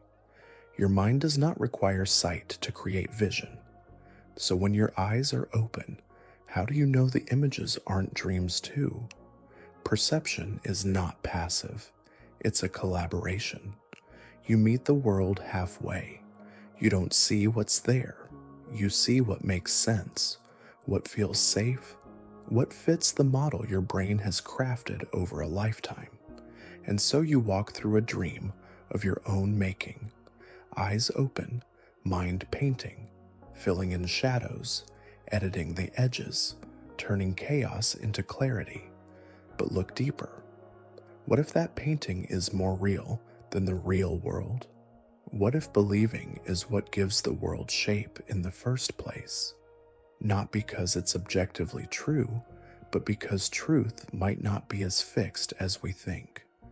Maybe sight isn't about receiving the world. Maybe it's about shaping it. And maybe right now your closed eyes are showing you something purer, not filtered by fear, not tinted by memory, just image, feeling, softness. You are not just a being who sees, you are a being who dreams while awake, and that dream is beautiful. Now drift into your mind like stepping into a library without walls, a place where thoughts move without bodies, where questions unfold in quiet. And ask yourself, do thoughts have weight? Not metaphorical weight, real mass, real substance? Can an idea tilt a scale? Can a memory bend gravity? You felt the pressure of a thought, the ache it leaves behind, the heat it generates in your chest. But where is it? You search your brain and find firing neurons, pulsing signals, electric bursts. But the thought itself? The moment you feel something shift, it's nowhere. And yet, somehow, it's everywhere. It shapes your mood, changes your breath, moves your body without touch. That's power. Not in form, but in effect. And what if thoughts aren't confined to you? What if they ripple outward? A silent energy that brushes against others. A signal cast like light from a lantern you can't see. Maybe the ideas you think echo in someone else's mind, quietly nudging their path. Maybe a thought isn't just yours. Maybe it's shared. You breathe it in from the world, breathe it out into another. A hidden exchange, an invisible current. If so, then you are more than a container. You are a conductor, a transmitter, a small thinking satellite in a sky of minds.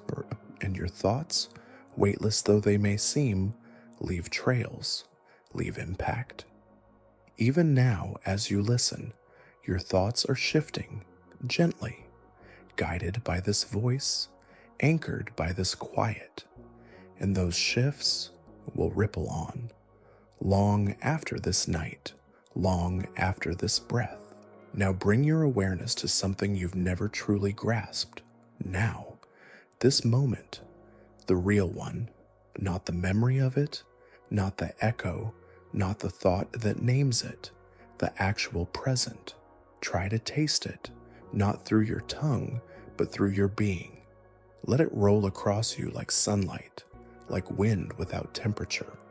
But every time you reach for it, it's already gone, like biting into a flavor that vanishes on contact. You think you're experiencing life directly, but you're not. You're always slightly behind, always remembering the instant you just lived. Every taste you recall was processed, filtered, compared. You've never actually tasted the present. So what are you tasting? Memory, ghosts, interpretations of now. And yet, it feels so real, so immediate, so convincing. It has to. Otherwise, life would feel like static, like chasing shadows. Maybe that's what existence is, a constant illusion so rich and vivid that we believe it, even when we can't catch it. You never taste now. You only taste the trail it leaves behind, like licking the spoon of a meal the universe already served. And still, it nourishes you. Still, it satisfies. Maybe it's not about grasping the moment. Maybe it's about being grasped by it, letting it wash over you without question, without analysis. You don't have to hold it. You don't have to freeze it. You only have to feel it. And as you lie here, still, breathing, dissolving into night, you are being touched by now. Not to keep it, just to know it happened and that you were there. Close your eyes and let a door open. One that leads to all the yous that never happened, the paths not taken, the words you almost said, the lives you almost lived. Each decision you've made is a thread, and every thread that wasn't pulled, it unraveled into a different person, a different version of you, the you who stayed, the you who left, the you who broke, the you who healed. They still exist in a way, not here, not now, but like shadows cast backward through time. You carry the weight of their absence, the invisible gravity of all the other selves who might have worn your name. Sometimes you feel them stir in your chest, a flicker of longing, of curiosity, of what if. And the truth is, you are haunted by your potential, but not in a cruel way. These echoes don't come to torment you. They come to remind you you are still choosing, even now, especially now. With every small act of awareness, you become, and with every breath, you narrow the path, not as loss, but as becoming. You aren't one self. You are the sum of all your almosts. The road not taken is still part of your journey, because it defines the edges of the one you did choose, and there is peace in that. You do not have to become all of them. You only have to be this one now, fully. Tonight, let those other selves rest. Let them dissolve gently into the folds of dream. Thank them and let them go, because they led you here. Now slow your breath, just enough to feel the space between heartbeats. Feel that soft pulse within you, the rhythm that keeps you here, the one you trust without ever hearing it directly. But pause for a moment and ask, what happens in between? Between the beats, there is silence, a gap, a moment where the heart doesn't beat. Do you exist in that pause? If the rhythm stopped, not permanently, just for a flicker, would your sense of self disappear with it? We tie identity to constancy, but your body flickers like a signal, on, off, on, off. You live in pulses. You are stitched together by interruptions. So what holds you together in the in-between? There's no sound in that gap, no motion, no proof, and yet you pass through it 1,000 times a day. A tiny, invisible death, and you survive. Maybe the pause is not an absence. Maybe it's the space where being rests, where it gathers strength to reappear. You are not just the heartbeat. You are the silence that surrounds it, the breath between the syllables of existence. If time stopped inside that silence, just for a second, would you vanish or would you expand? Would you melt into the space that underlies all things? Would you become what you've always been, too distracted to notice? Right now, let your awareness slip into one of those gaps, not to stop the rhythm, but to feel it, to rest inside it. You are more than your pulse. You are the awareness that watches it come and go, and in the space between, you are infinite. Let your mind now drift toward sound, not what you hear, but what you don't. Every sound rides on silence. A note is not just vibration, it is contrast. A drumbeat matters only because of the space between strikes. Even your voice, when it speaks, needs stillness to be heard, and so does your mind. We fear silence often, fill it with noise, distraction, explanation, but in truth, that silence is the frame that makes thought possible. Without it, words lose meaning, music loses shape, you lose clarity. So ask yourself, when you hear a sound, do you hear the sound or the silence it breaks? The silence is not nothing. It is the canvas, the container, the infinite room where experience echoes. Even now, this voice you're hearing, it wouldn't exist without the hush that holds it. And neither would you, because within you, beneath the hum of thoughts and the churn of feelings, there is a silence so wide, so ancient, that it holds your very sense of self. It is the silence inside sound, the stillness inside motion. You return to it every night when sleep comes, and it welcomes you, not with words, not with meaning, but with presence, still, vast, infinite. So tonight, listen not just to these words, but to the pauses between them. Let your awareness sink into those gaps. Let yourself be the listener of the listening. You are not just the noise. You are the quiet that makes hearing possible. And in that quiet, you are home. Let yourself float now, beyond the reach of language, beyond the edges of understanding. And ask yourself this: does the universe know you're here? It birthed you? Yes. Assembled you from stardust, breath, and entropy, and longing. But does it see you? You speak, so you ache, you marvel. But the stars remain silent. The galaxies spiral on, indifferent to your stories. The sky doesn't pause when you cry. The tides don't shift when you fall in love. You live inside a vast ancient machine that shows no sign it recognizes your voice. And yet, you recognize it. You marvel at constellations. You weep under full moons.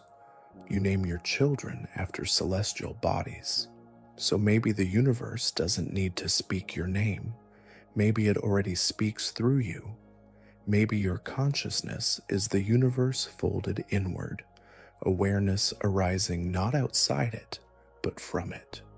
You are not separate from the cosmos. You are its eye, its whisper, its temporary mouth.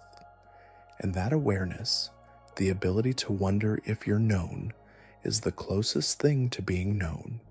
You're not here to be acknowledged by stars. You're here to acknowledge them, to light them up with meaning, to carry their silence with reverence. Even now, in this gentle darkness, you are doing it. You are the cosmos asking questions of itself. And in the asking, in the quiet longing, there is something divine. So don't wait for the universe to answer. You are the answer, the question, and the echo. Now let your awareness drift into your fingertips. Feel the outline of your body, not as a shape, but as a boundary between you and everything else. And yet, that boundary is an illusion, because you can never truly touch the world. You reach out, your skin meets surface, but at the atomic level, nothing makes contact. Electrons repel, forces push back. You are always hovering, always separated by invisible distance. And still, you feel warmth, pressure, texture, comfort, pain. So what is it you're feeling, if not the world itself? Maybe it's the interaction, the energy, the translation your mind builds from signals it cannot see. You never touch reality directly. You touch your mind's model of it. And that means everything you've ever known, tasted, beheld, has been a kind of dream. Not false, not fake, just interpreted. Filtered through your senses, painted by perception, sculpted by expectation. And the strangest part? It works. The world feels real, solid, close, intimate. but it's intimacy without contact, proximity without collision, a dance of almost. You live your entire life near the world, but never in it. And maybe that's okay, because closeness doesn't require touch, connection doesn't require fusion. You are part of the world, even as you float just above its surface. So tonight, as your body melts into the bed and your senses begin to blur, feel the miracle of being close without ever needing to grasp. You are not outside reality. You are within its dream of itself, and that's as real as anything ever gets. Now let your mind wander to a mirror, not just any mirror, your mirror, the one that greets you each day, quietly echoing your form. You trust that reflection. You know its timing. You expect it to move when you move, blink when you blink. But what if, just once, it didn't? What if you raised your hand and it hesitated? What if it looked back at you before you moved? The chill that runs down your spine even thinking about it, that's the fear of disconnection, of confronting the idea that you might not be the origin of what you see, that maybe your reflection isn't just mimicking you, maybe it's something else entirely, something watching, something waiting. We assume mirrors are harmless, tools, passive windows. But mirrors are portals of thought, places where you are both subject and object, viewer and viewed. You never see yourself directly, only ever that reversed echo. And yet, you build your identity on that echo, your appearance, your confidence, your sense of realness. But what if it's not a window at all? What if it's a veil, a mask you wear for yourself, forgetting that behind it, something deeper watches? Because even when you turn away, the reflection still exists, in your mind, in your memory, in that quiet place where you look back at you. So next time you stare into glass, pause, not in fear, but in curiosity. What if the mirror doesn't just reflect you?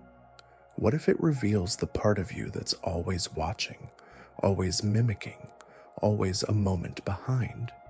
And what if, in the stillness of sleep, you trade places, becoming the reflection, watching yourself fade? Let your thoughts drift to that one idea, the one that never truly left. It arrived uninvited, maybe in childhood, maybe last week, maybe just now. A question, a feeling, a sentence that echoed longer than it should have. You've carried it ever since, quietly, sometimes without noticing. It slips into the spaces between tasks, between words, between dreams. You've changed cities, names, haircuts, beliefs, but that thought remains. It doesn't always speak. Sometimes it's just a feeling behind the ribs, a weight behind the eyes, a pull behind the smile. We all have one, a thought that shapes us. Sometimes it sounds like, what if I'm not enough? Or, what if none of this is real? Or, what if I never find my way back to something I never had? It doesn't matter if the thought is true. What matters is how it lingers, how it colors everything. Maybe it's not yours at all. Maybe it was planted, passed down, picked up like static from someone else's storm. But now it lives inside you, and perhaps it always will. But that doesn't mean it controls you. A thought is not a truth. A shadow is not a prison. You can look at it, acknowledge it, even thank it, because it taught you to question, to feel deeply, to wonder. And then, gently, you can let it drift to the background, not gone, just softened, like a familiar hum in the distance, no longer sharp, no longer loud, just part of the soundscape of being human. So tonight, let that thought rest too. Let it close its eyes when you do, because you've carried it long enough. And it's tired too. Let yourself slip further now into the space where identity bends, into dream, where you wonder not what is dreaming, but who.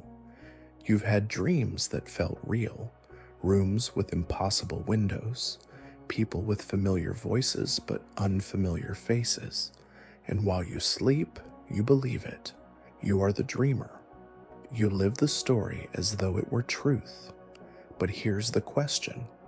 If you can dream a world so real that it fools you, then what's to say this world isn't being dreamed too?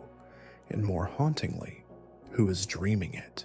You might say, I am, but that's what your dream self always says, until it wakes. So who dreams you? Maybe you're not the original. Maybe you're just one ripple of awareness in a vast ocean, dreaming itself in layers. Maybe consciousness isn't anchored. Maybe it floats. Right now, your body lies still, but your thoughts move, form, dissolve, like clouds, like stories, like dreams. What if you were a dream dreaming another dream, nested so deeply that you've forgotten how to wake? But maybe waking isn't the point. Maybe the point is to know you're dreaming, to notice the surreal nature of existence, the impossibility of being, to pause in this strange moment and whisper, this feels real, and maybe that's enough. Because even dreams can hold beauty, even illusions can carry love. And tonight, whether this is a dream within a dream or something deeper, you are here, flickering softly on the edge of awareness. And that too is real, at least for now. Close your eyes just a little tighter now and let a memory rise, but not one you recognize. A flash of a place you've never been, a scent tied to no moment, a voice you don't remember learning to love. Where did it come from? Sometimes a memory appears that doesn't seem to belong to your life, a feeling that fits but has no story, a sorrow you carry that has no cause, and it makes you wonder, is this even mine? Could it be someone else's? Inherited, absorbed, transferred across time, blood, or thought. Science whispers that trauma lives in genes. That memory can echo through generations, that you might grieve something that happened before you were born. So maybe this memory, this feeling that clings without a name, is not yours to own, but yours to hold, to witness, to release. You are not a closed container. You are porous. You absorb more than you know. Strangers brush past you and leave fragments behind, stories and energies, imprints, and sometimes those fragments settle in your dreams, in your muscles, in the folds of your attention. You are made not just of what you've lived, but of what has lived through you. So tonight, if a memory visits, one that feels familiar but foreign, don't resist it. Welcome it as a guest. Offer it stillness. Let it pass without needing to explain. Because not all truths come with backstories. Some simply arrive, asking only to be felt, and then to be let go. Now breathe in slowly and imagine time not as a line, but as a fold, not past behind you and future ahead, but layers stacked like sheets of paper with you as the crease between them. We've been taught to see time as motion, as progress, as steps along a path. But what if time doesn't move? What if it's all already here, laid out in full, waiting for your attention to move across it, like a flashlight sweeping across a still room? What you call memory might just be the mind flipping back to an earlier page. What you call hope might be it peeking ahead. And what if the order in which you remember isn't the only order possible? Maybe your life isn't a straight journey, but a spiral, a looping echo, gently revisiting versions of itself. And you are the point where it folds, where time touches itself. You feel this sometimes, don't you? When deja vu sends a chill, when a smell pulls you into another decade, when a place feels familiar without cause. That's not coincidence. That's the crease, the meeting place. You are not traveling through time. You are shaping its folds by noticing, by being. And that means right now, this breath, this heartbeat may be touching countless others. Moments that once were, moments still to come, all converging in this hush. And you are the thread holding it together, not bound by time, but gently tying it. So rest now, folded in eternity, exactly where you were always meant to bend. Let yourself settle into this version of you, the one lying still in the dark, listening. But ask gently, have there been others? Not metaphorically, literally. What if this isn't the first you? What if consciousness, like a program, has rebooted countless times, each with slight variations, each iteration trying to reach something, a better choice, a clearer path, a gentler outcome? And what if this you, right now, is just the latest version in a long line of selves that came before and failed? You wouldn't remember them. Their mistakes, their grief, their final thoughts would be lost to you. But you might feel their residue, a quiet urge to avoid a certain street, an unexplained fear, a longing that doesn't trace back to anything real. What if these are echoes from your predecessors, past yous, earlier drafts, each one believing they were the original, each one starting over with a breath just like yours? And now, it's your turn. Maybe you're here to finish something they couldn't, to understand something they missed, to let go where they held on too tightly. It's not punishment, it's persistence. The universe learning through you, again and again and again. And when you sleep, maybe the next you begins. Not a stranger, not a replacement, just the next ripple, the next wave, the continuation of an ancient question whispered by the stars. Can you find your way back to yourself? So tonight, let this version of you rest, trusting that, even if it's not the first, it might just be the one that remembers. Now imagine silence so complete it hums. A world stripped of sound, sight, sensation. A void where nothing can reach you, not even light. Ask yourself, would the world still exist if you couldn't perceive it? If there were no eyes to see the moon, would it still glow? If no one heard thunder, would it still roar?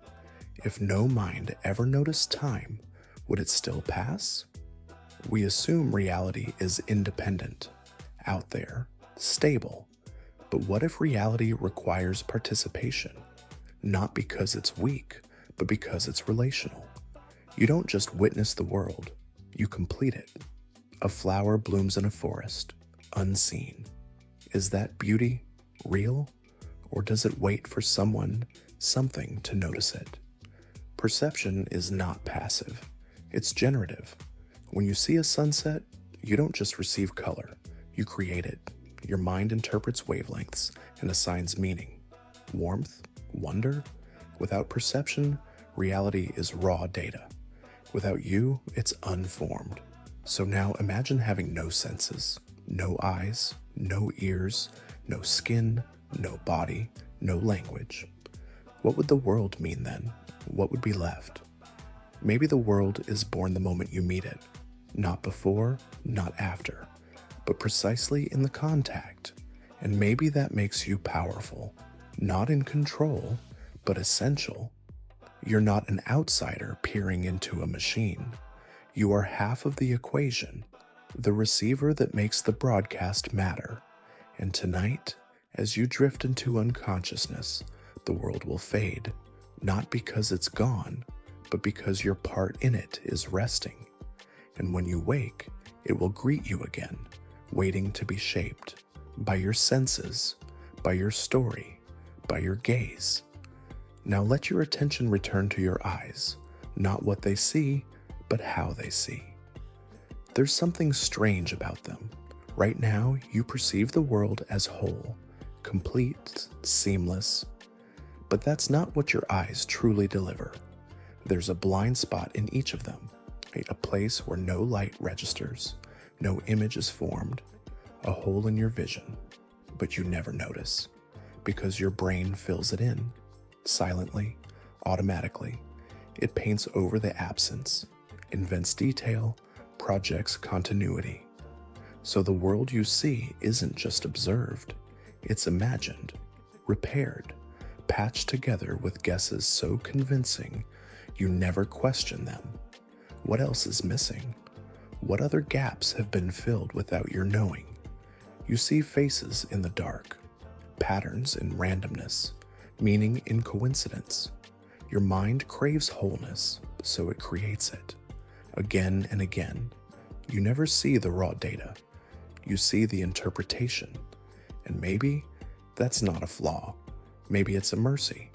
Because the truth is often jagged, fragmented, full of holes. And yet you experience beauty, cohesion, story, because your mind chooses to complete the picture. Even now, as you lie still, eyes closed, the world remains whole in your imagination. You don't see the room, but you feel its shape. You don't hear the silence, but it has texture, all of it, filled in, gently, lovingly, by you. So tonight, let that be a comfort. Even in darkness, even in emptiness, your mind is building wholeness. Not because it must, but because that's what it does. Now drift to a feeling of being followed, not by footsteps, but by an idea. Why does the moon seem to chase you? You walk, it glides behind. You stop, it halts too, hanging in quiet orbit. It's a trick, isn't it? An illusion born of perspective. The moon doesn't move to follow you. You move with it, bound by the same sky, the same night. But why does it feel so personal? Because perception is centered on you. Your mind builds the universe around your viewpoint, your body, your gaze, your heart. You are the axis on which the world turns. Stars, shadows, sounds, they all dance around you, responding to your presence. But what if the universe doesn't just revolve around you? What if you revolve around something else, something you can't see? The moon follows you, yes, but only because your mind anchors it there. What if your sense of self is a lens, a frame that pulls distant things close, and that lens is not fixed? It shifts, it warps. You see what you need to see, not what is. You shape your reality through attention, through focus, through the silent gravitational pull of awareness. So as you drift deeper into night, feel this truth. You are not alone. The universe moves with you, through you, because you are the eye that watches it. And in that watching, the cosmos feels like home. Now bring your focus gently inward, into the eyes, not just the ones in your head, but the one behind them, the one that sees. You look outward and gather shapes, motion, light. But behind your eyes, something stranger is happening. There is an eye within the eye, a watcher that doesn't blink, doesn't need light. It doesn't sit in your brain. It doesn't appear in a scan, but it's always there, silent, unshaken, aware. Even when you sleep, even when you forget yourself, even when your mind breaks into 1,000 thoughts, that inner seer remains. It does not comment, it does not name, it only notices. And somehow, it is more you than anything else, not your voice, not your memories, not your opinions or beliefs, just the quiet, observing core. But what is it? Where does it live, if not in your body? And why does it feel infinite, like the same watcher that looked out from you as a child as a teenager, as this present self now lying in the dark. The body changed, the thoughts evolved, the world twisted, but the eye behind the eye stayed the same, unmoved, witnessing. And maybe that's the closest thing you'll ever find to a soul. Not something separate, glowing, or divine, but the unchanging mirror behind all your moments. So tonight, as your outer vision fades, let the inner eye remain open, not to judge, not to analyze, just to hold space, to keep watch. Because even as you fall asleep, something within you never stops seeing. Now rest in the strangeness of this truth. You will never meet yourself, not the full you, not the one that lives behind the mask of words and actions. Others see fragments, mirrors reflect pieces. But you are always inside looking out. You can describe yourself, define yourself, try on identities like clothes, but you will never stand face to face with the thing you are. There's no angle from which you can step outside and say, "Ah, there I am," because the moment you try, the observer becomes the observed. And just like that, the center shifts again. You are always one layer too deep, like a voice that cannot hear itself, like a flame that cannot see its own fire. And maybe that's what makes being human so lonely. Not isolation from others, but the quiet ache of never fully knowing your own source. But maybe it's also what makes you soft, open, curious. Because if you were a finished portrait, you'd stop looking, stop wondering, stop becoming. The unseeable self is not a flaw. It's a doorway, a reason to keep listening to the inner silence, a reason to keep searching, not for perfection, but for presence. Tonight, in this deep quiet, you can feel it, the you that cannot be held, the self behind the self. And maybe you don't need to find it. Maybe you just need to feel the space it leaves and know that in that mystery, you are not lacking. You are simply unfolding. Let your awareness dissolve now, not upward, not outward, but sideways. Into a thought most forget to ask, what if reality forks every time you choose? Not metaphorically, literally. You say yes, and somewhere else, you said no. You turned left, and in another thread, you turned right. Each decision splits the path, and each path continues. That means there are versions of you out there who never heard this voice, who never closed their eyes, who never questioned anything at all, and they're as real as you. Not ghosts, not dreams, but complete living realities, branching endlessly, each one just as valid as this. You are not alone in your being. You are a chorus of selves, singing in parallel, all trying, all reaching, all wondering. And perhaps, in moments of strange clarity, those flickers of déjà vu, those unexplainable dreams, you brush up against one, a self almost like yours, close enough to feel familiar, different enough to feel eerie. You might feel sadness without cause, or joy that arrives like a memory you never lived.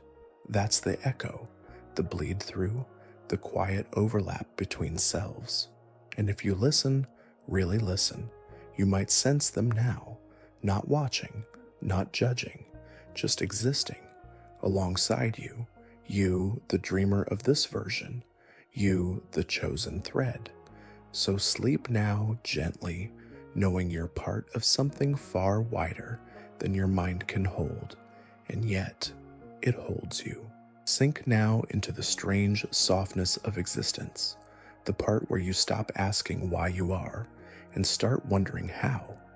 Not how you came to be born, but how you, this conscious spark, came to wake up inside your body, of all bodies. You could have been anyone, anywhere, at any point in time, but you opened your eyes through this skull. You feel with these hands. You dream behind this face. Why this one? Why not someone born in a desert village? Why not a child growing up on a spaceship 1,000 years from now?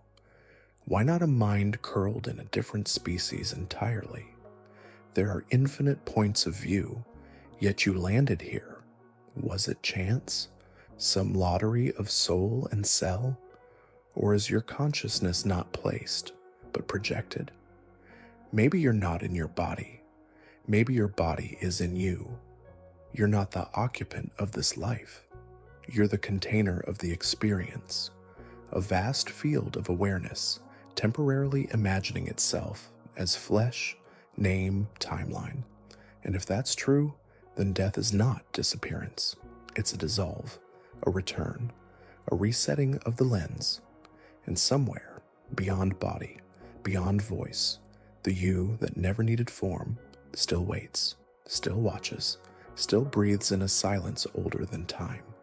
So let go tonight of the need to know why you're here, and simply rest in the marvel that you are. Now let your awareness drift into the very idea of a self, the thing you protect, define, defend, the thing you call me. But have you ever truly found it? Where is it? In your thoughts? They come and go. In your memories? They shift, blur, fade. In your body? Cells replace themselves constantly. What was once you is now dust, and yet you persist. So what is this self you believe in so deeply? Maybe it's not a thing, but a process, like a flame, always moving, always burning, never quite the same twice. You are not a noun. You are a verb, a becoming, a dance. And the more you try to grasp the self, the more it dissolves, like mist, like breath on glass. You are not the mask you wear, nor the roles you play, not the job, the title, the history, or the dream. You are the space between, the noticing, the being, the silence watching all identities rise and fall like waves. You are the witness of the self, not the self itself. And if you've never quite felt real, that's not a failure. It's a clue, because what you are can't be held. It can only be lived. So rest now, not as a name, not as a story, but as awareness, breathing, present, enough. Let the self untangle, let it float, let it fade gently into the night, and know you were never lost. You were just too close to see. Now imagine a room with no doors, no windows, just stillness, just you. Time doesn't move here. Thought arrives slowly, like fog seeping under the skin. In this place, there are no names, no tasks, no mirrors, and without them, who are you? When stripped of every role, every context, every reflection, what remains? You might expect emptiness, but what you find instead is awareness, pure, quiet, undemanding, not the voice in your head, not even the observer behind it, just the being, no shape, no story, no boundaries. You've known it before, in the pause after deep grief, in the stillness of watching the stars, in the breath between thoughts during meditation or dream. It's always been there, not ahead of you, not behind, but beneath, like the ocean beneath the waves, still, silent, watching. This isn't the part of you that wants, it's the part that is. No desire to change, no effort to improve, no need to understand, only presence. And here's the mystery. This presence is the same in all of us. When we peel away the layers, we touch the same stillness, you, me, everyone, all different waves, one deep water. So rest now, not as an individual, but as that ocean, wide, calm, infinite. Let your name slip away. Let the roles melt and be what you've always been beneath it all, here. Let your breath grow softer now, as if the air itself is beginning to dream. And listen, not to the sound around you, but to the background hum behind existence, that faint, ever-present buzz. Some scientists call it the quantum field, others call it zero-point energy. a hum of particles flickering into and out of existence, so fast they blur into nothingness. But you feel it. In the stillness, it's there, a tremble, a thrum, a breath just beneath perception. You are made of these particles. So is your bed, your thoughts, your voice, this sentence. Everything is vibration. Even matter is mostly empty space, atoms dancing with energy, not solidity. So that wall, it's not solid, it's probability, held in place by observation. The you feel is just resonance in a field of endless waves. You are not a thing, you are a pattern, a temporary interference in the grand cosmic frequency, a brief harmony in the infinite song of being. And like all songs, you will fade, and you will return, not in the same key, not with the same melody, but with the same music. So rest now in the hum. Feel your body dissolve into it. You are not falling asleep. You are returning to waveform, to pulse, to song. And that song never truly ends. It just softens into silence. Let yourself drift now into the space between thoughts, that gentle pause when one ends and the next hasn't yet arrived. Do you feel it? That moment of nothing, that clean, open field of stillness? Most of life is noise, words layered on top of sensations, reactions wrapped in memory.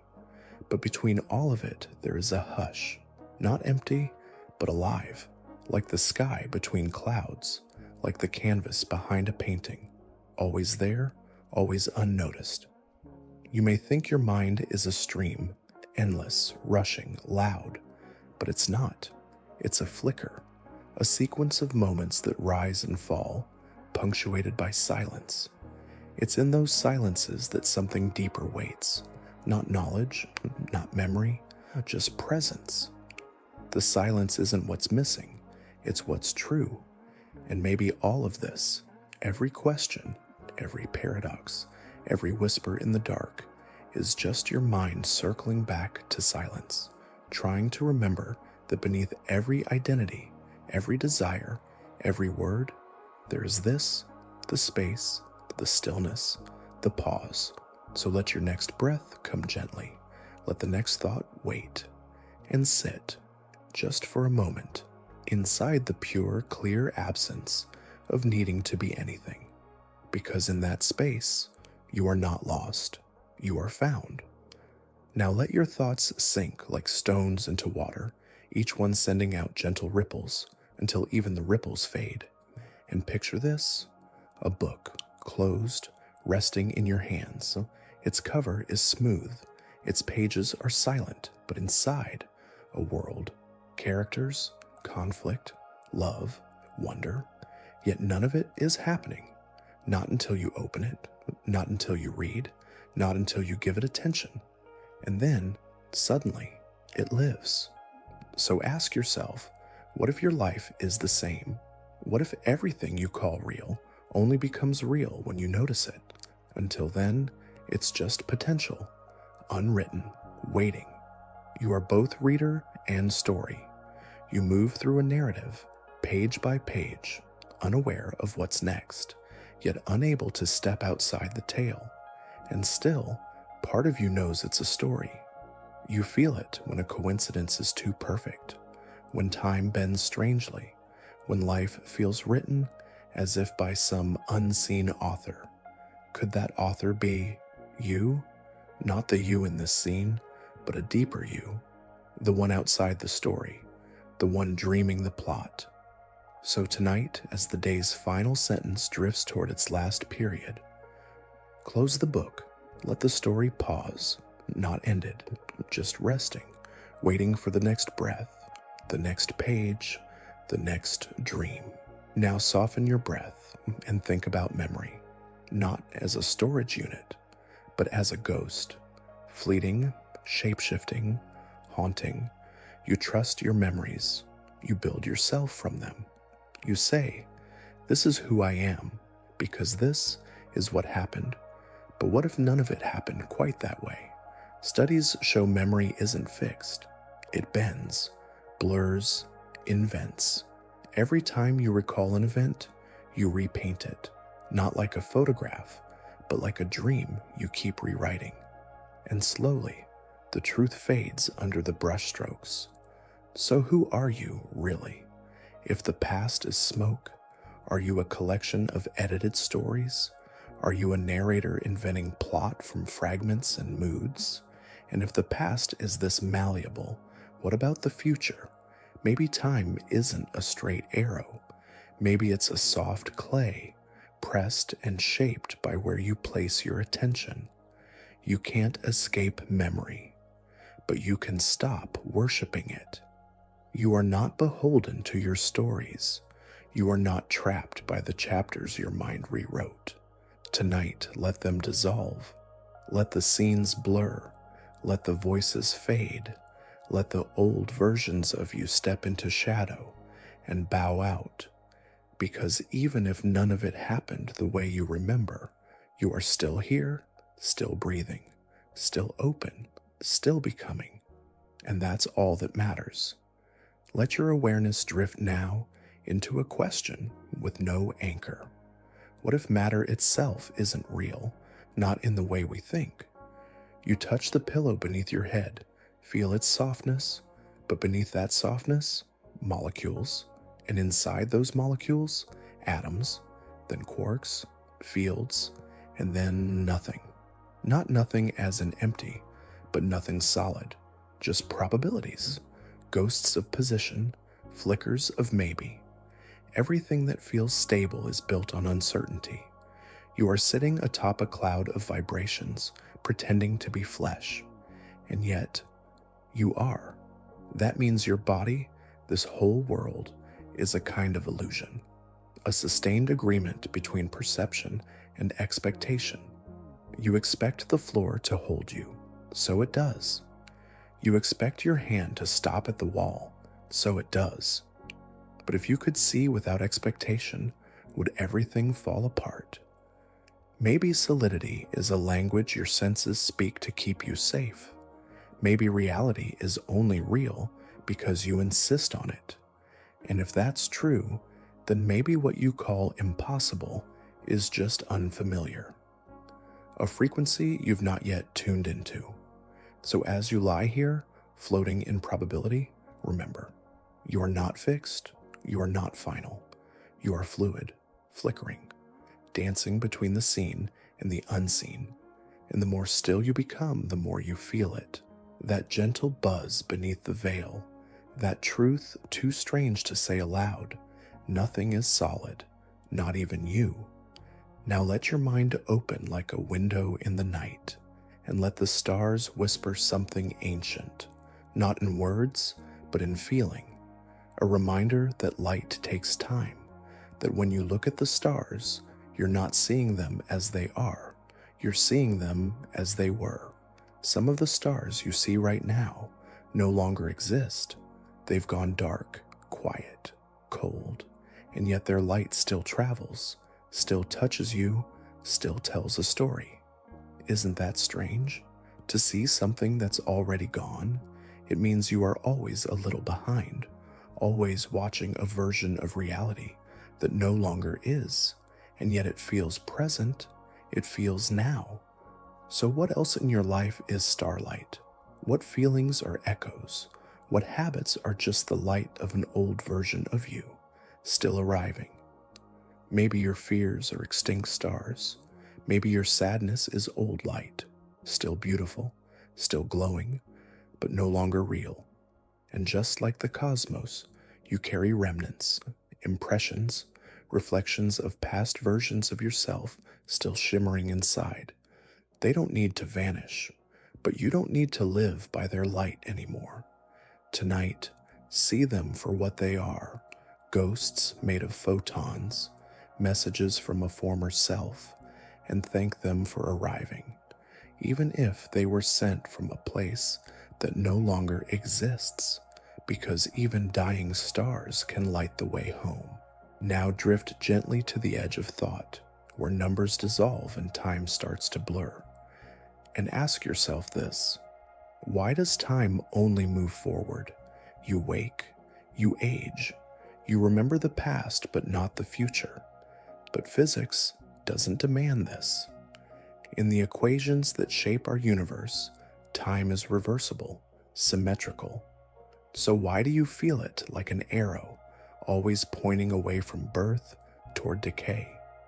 Maybe it's not time that flows. Maybe it's you. Maybe consciousness surfs across a sea of frozen moments, choosing one frame at a time.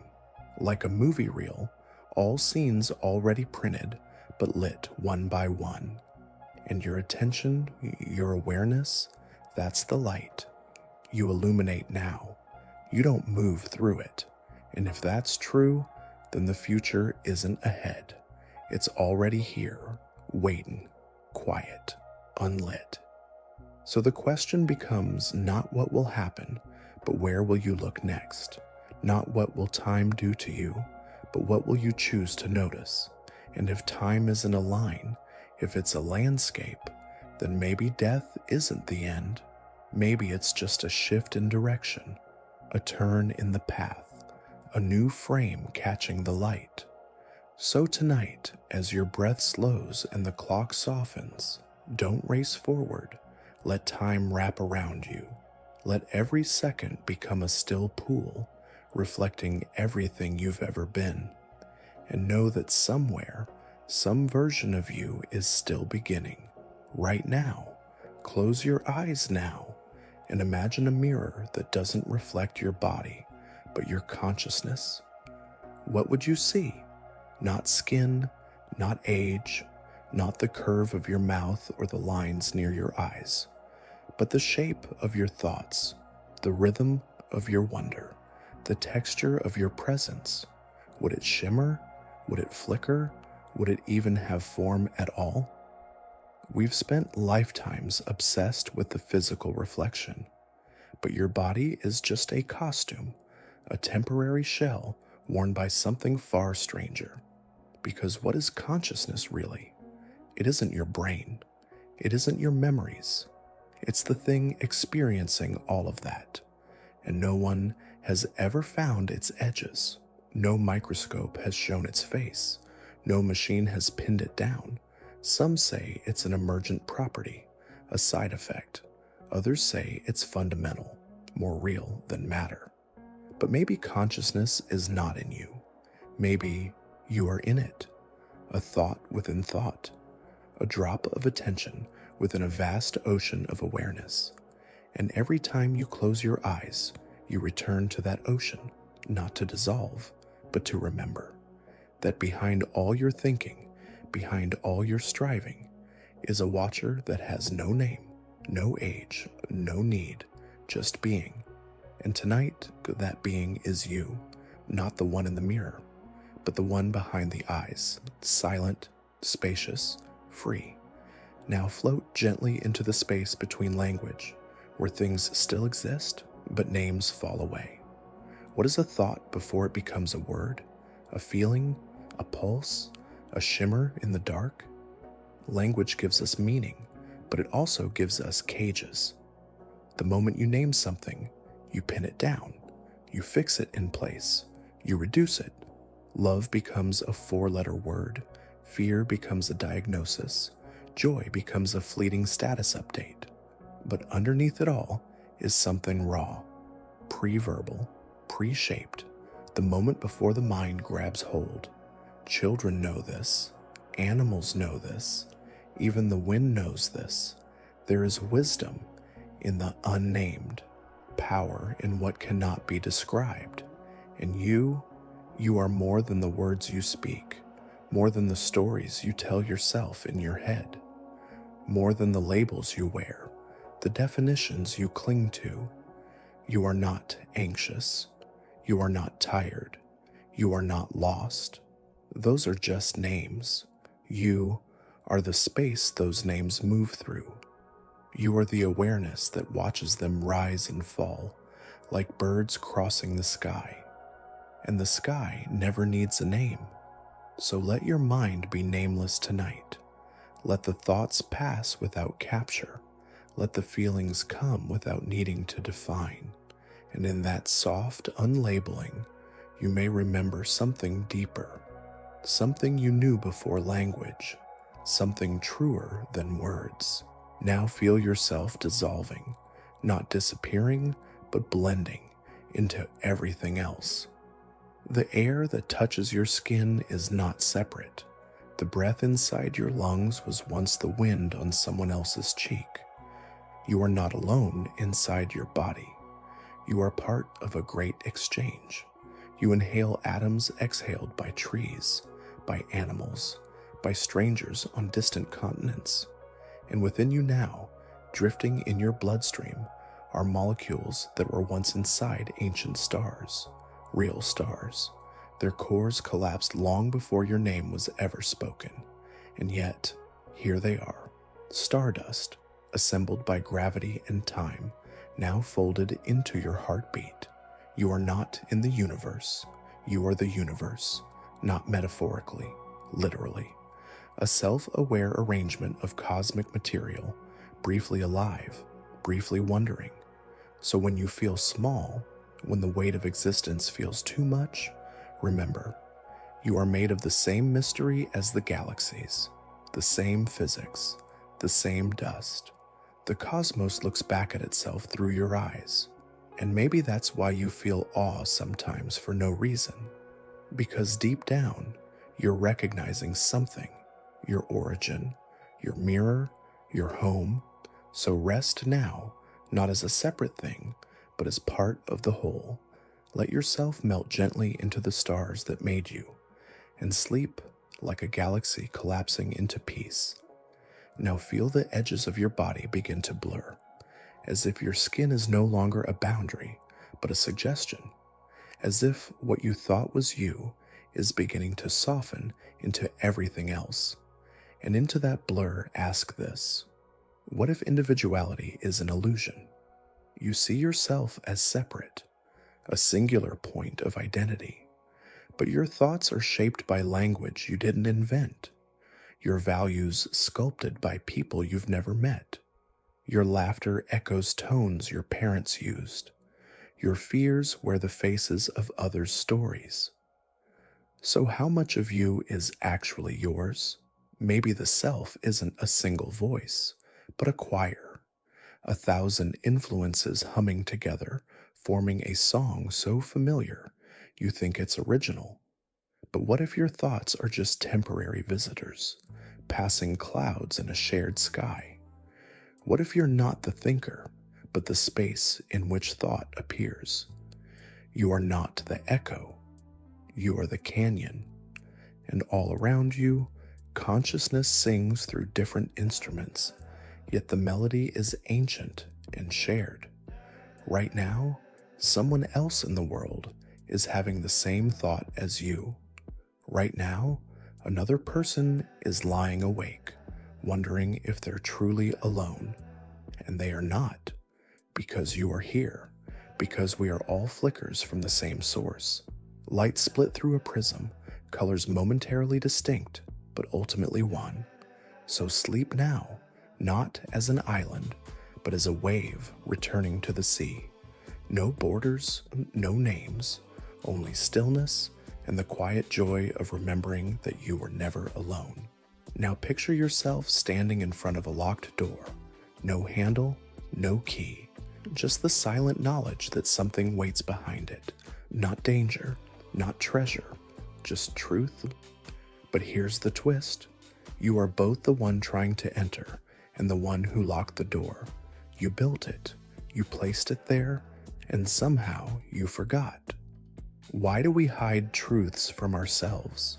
Why do we tuck certain memories away, dull certain instincts, deny the deeper knowing that sometimes whispers from beneath the noise?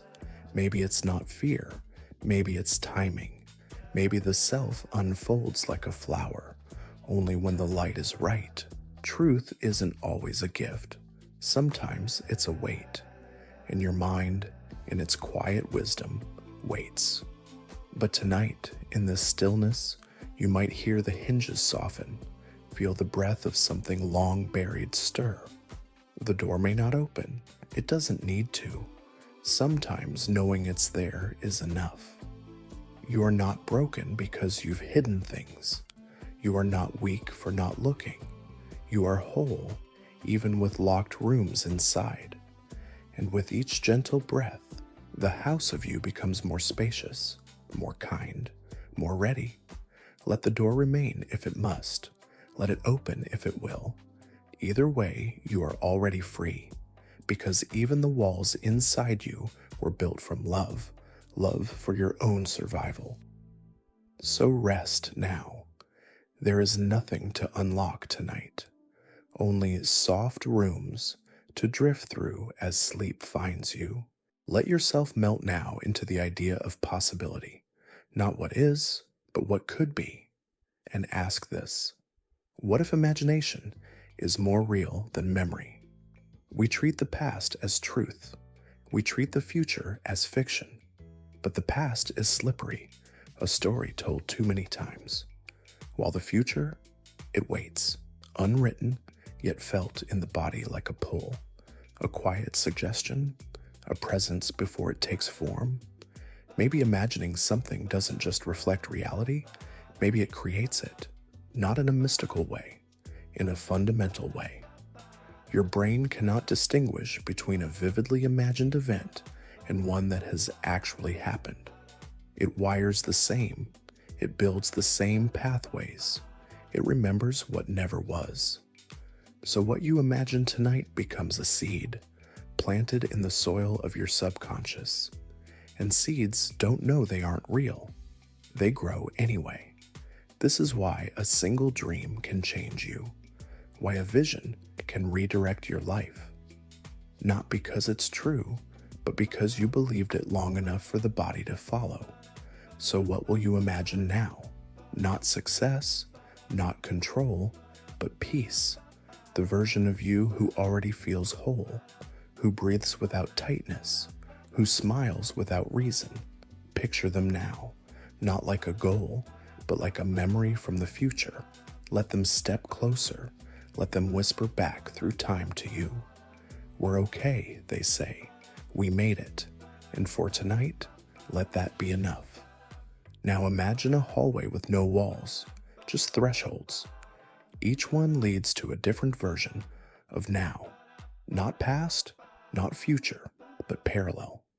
This is the realm of what might have been, the choices not taken, the words unsaid, the lives unlived. And they didn't vanish. They became paths, quiet timelines running beside you, close enough to feel, but just out of reach. Sometimes you catch glimpses, a sudden pang of regret, a rush of longing, a dream that feels too real. That's the echo of another you. One who left, one who stayed, one who said yes or no, or simply turned left instead of right. And maybe those versions of you think about this you too. Maybe they wonder what might have happened if they had chosen differently. You are not the only thread. You are one brushstroke in a larger painting. And in some corner of that canvas, you are dancing. You are weeping. You are beginning again, all at once. So don't mourn the roads not taken. They're not gone. They're just being walked by a different you, a traveler with your eyes, your questions, your heartbeat set to a different rhythm. Wish them well, just let them go, and return to this step, this breath, this timeline, because even if infinite paths exist, you are here now, and that makes this path sacred. Close your eyes and imagine a tiny flickering dot in the vast black of space. That's Earth from 1 billion miles away. Just a pale blue pixel. No borders, no names, no noise. All of history reduced to a single shimmer. It's humbling, isn't it? To realize that everything you've ever known has unfolded on something so small. But maybe that smallness isn't a reason to despair. Maybe it's a key. Because when the world feels enormous and your life feels microscopic, that's when the illusion begins to crack. You were never meant to carry the whole universe. You were always meant to dissolve inside it, to be a quiet moment of awareness inside something far too big to ever understand. Like a wave doesn't know the ocean, but is the ocean briefly risen. You too are not separate, not truly. You are Earth thinking. You are stardust reflecting. You are the universe curious about itself. And even your worries, the ones that spin you into knots, are just whispers on this pixel, tiny echoes inside a vast mind trying to make sense of its own wonder. So tonight, let your problems float outward. Let them shrink as your view expands. Zoom out, further still, until even you become a gentle shimmer in the dark, and feel how peaceful it is to be so small, to matter so quietly, to exist as a glint on the skin of something infinite. Now let yourself drift into a thought that slips like sand through the fingers of your mind. What if everything is exactly as it should be? Not because it's perfect, not because it's comfortable, but because it couldn't have been any other way. The universe began with conditions so precise that if any number had been off by even a fraction, there would be nothing at all. No planets, no stars, no you. But here you are, breathing in a world that somehow worked. And every moment since that cosmic beginning has led precisely to this breath, this heartbeat, this quiet thought in the dark. You are not an accident. You are a consequence, a link in an endless chain of cause and effect, decisions and reactions, collisions and choices reaching back through time like a tapestry whose design you can only glimpse from behind. Every scar was necessary. Every joy was intentional. Every confusion was guiding you closer to this precise second, the one in which you realize that you have always been exactly where you needed to be.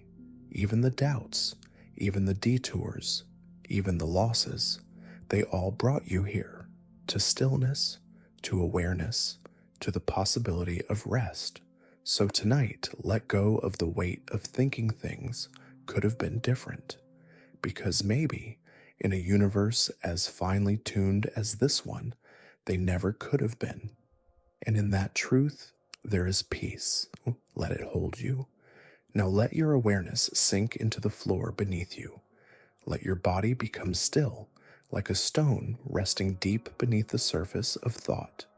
And ask this: what if sleep is not rest, but travel? You close your eyes and the world dissolves, not into nothing, but into something else. Another world, a place where time bends, where identities blur, where memories rearrange themselves like puzzle pieces with shifting edges. Dreams, what are they? Just fragments of your day? Random firings of the brain? Or are they messages? Echoes from elsewhere? The flicker of other lives you've lived, or might have lived, or never will, except behind your eyelids. In dreams, you walk through walls. You fly. You become things you've never been. The laws loosen, the mask slips, and something truer peeks through. Maybe dreaming is the original reality. Maybe this waking life is the dream that interrupts it. You wake and forget, but part of you remembers. The symbols, the feelings, the deep sense that you knew something important just before it slipped away. So what if tonight, instead of falling asleep, you're rising into another layer of yourself? Not escaping life, but entering the part that doesn't wear skin. Let it come. Let the surreal take shape. Let the rules dissolve. And know, you are not leaving anything behind. You are returning to the theater of soul, to the mirror that speaks in riddles, to the part of you that dreams in stars and wakes in silence. Now slip quietly into the folds of your imagination and picture a clock, its hands spinning so fast they blur. But the numbers on its face, they aren't ours. They're versions of you. Each tick, another self. One that turned left instead of right. One that spoke up instead of staying quiet. One that never met them. One that never left there. And yet they are all you. Every choice you've ever made branched into a new timeline. Not metaphorically, literally if quantum theory holds true. A multiverse of selves, fractaling outward from every breath. And here you are, on this branch. Not because it's the right one, but because it's the one you're aware of, the one you've chosen to notice. But what if in sleep, your awareness drifts sideways? What if, as your body rests, you slide into a neighboring you, one who made the other choice, and in dreams you remember that job you never took, that goodbye you never said, that person you never became, but they live, not just in fantasy, but somewhere real, just beyond the curtain of perception. You are not one story, you are a library, and every night your soul pulls a different book from the shelf. So as you fade now, let go of who you think you are. Float between pages, between timelines, between selves, and know that all of them are watching the same moon. Now imagine your body, not as flesh and bone, but as a vessel of vibrations. A tuning fork, humming softly in response to the universe. Every thought, every emotion has a frequency. Joy rings light and sharp, like morning sun hitting water. Grief is low, like a thundercloud pressing against the ground. You are a symphony of these vibrations, complex, shifting, ever-changing. And the universe, too, is sound. Not metaphorical sound, but real. Vibrations in strings. If string theory is true, everything that exists may be music. So what is your melody tonight? As your breath slows, can you hear the tone of your being begin to soften? Can you feel the sharp edges melt into harmony? There is no wrong note. Even dissonance has its place. But you can retune gently by resting, by allowing, by surrendering to the music beneath the noise. You don't need to fix anything. You don't need to understand the composition. You are already part of it. One note in the vast chord of existence. Essential, unrepeatable, enough. So tonight, let the song carry you. Let the worries fall into silence. Let your body become an echo of peace. And let sleep tune you back to your original resonance. The quiet sound of being in perfect pitch with everything. Now sink into the feeling of floating, not in water, but in space. No gravity, no direction, only silence and stars. And ask this: what holds the universe together? Not gravity, not dark matter, not space-time curvature, but meaning. The invisible thread that makes you look at chaos and feel order. That draws constellations and randomness. That turns strangers into soulmates. That turns pain into purpose. Meaning isn't found, it's made. You are a meaning-making machine. Even now, as you lie here, your mind weaves significance from stillness. That's the miracle. Not that you exist, but that your existence matters to you. No star has that. No planet mourns. No black hole longs to be understood. But you do. You search, you connect, you care. And that makes the universe different. Through you, it begins to know itself. Not just as math or mass, but as beauty, as ache, as presence. So even when nothing makes sense, when the world feels frayed, you are still the thread. You are the weaver. And tonight, you don't have to know what it all means. Just rest in the knowing that it can mean something.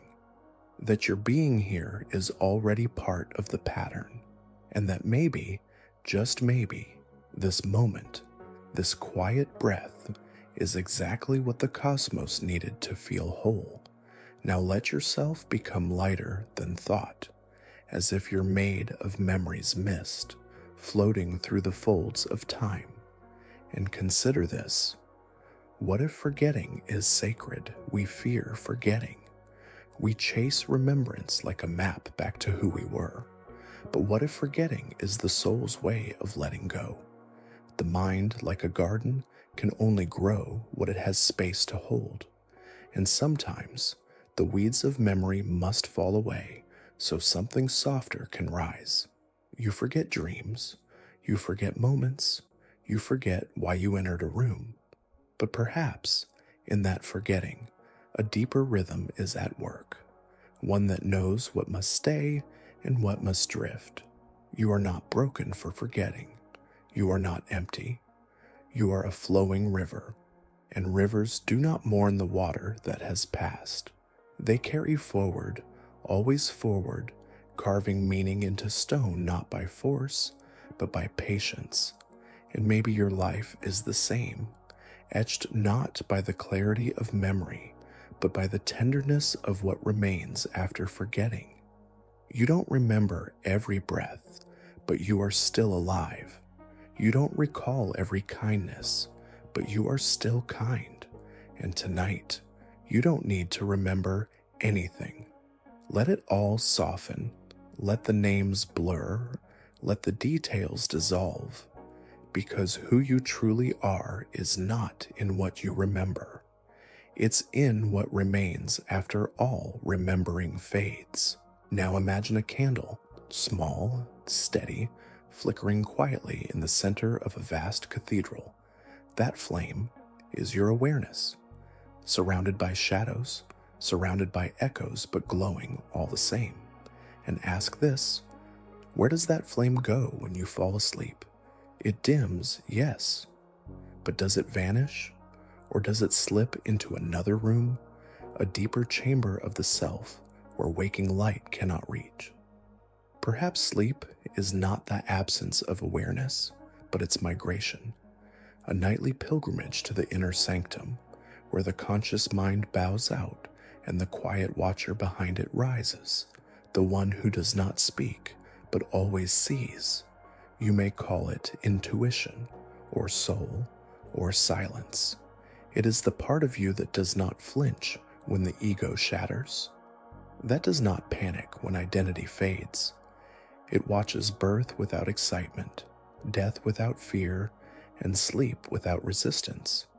And when you close your eyes, you return to it.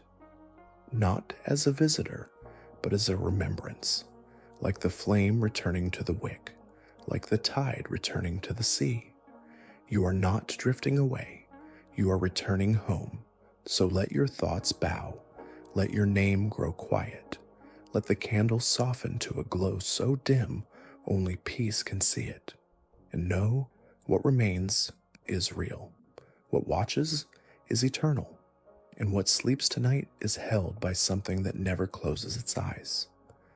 Now breathe as if the world is breathing you, as if your chest rises and falls in rhythm with the stars, with the tides, with something older than time. And ask gently, what if the self is just a phase?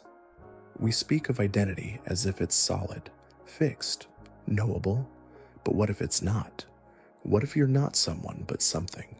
A process, a pattern, a phase of consciousness passing through form, like the moon passes through shadow. You say I like it's a name, but that I is different every day. Today's I feels tired. Yesterday's I was hopeful.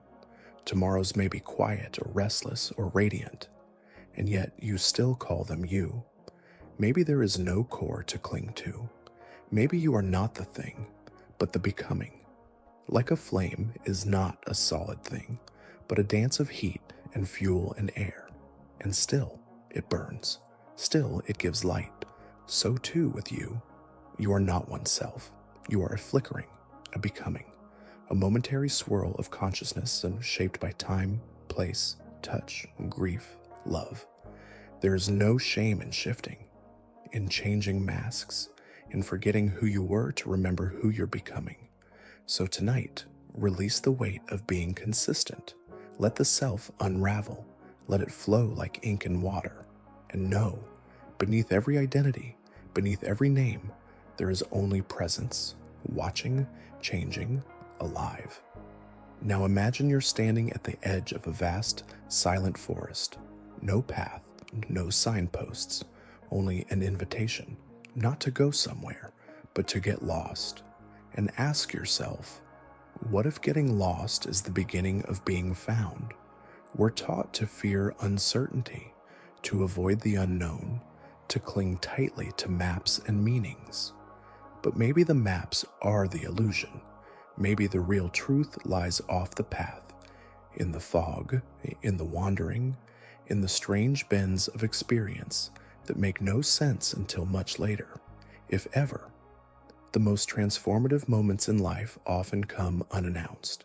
They come dressed as confusion, as heartbreak, as silence, and in those moments, you are stripped of what you thought you were. The compass spins, the stars hide, and you find yourself walking, not knowing where the next step leads. But still, you walk, because something in you trusts the forest. Trust that the lostness is not a mistake, but a necessary undoing, a clearing, a space where something new can take root. So tonight, release your grip on direction.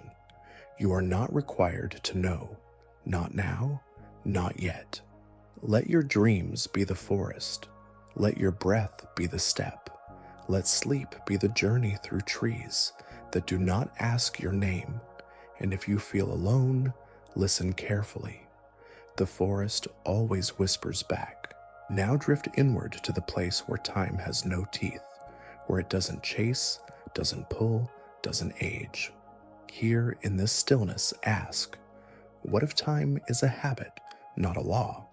You feel its grip constantly, seconds falling, hours passing, years whispering by like shadows at noon. But is time real, or just a rhythm you've agreed to dance with? Clocks tick, but that's just movement. Your heart beats, but that's just a rhythm. The sun rises, but only from your point of view. Einstein told us time isn't absolute. It stretches, it bends, it slows when you move fast, and quickens when you wait.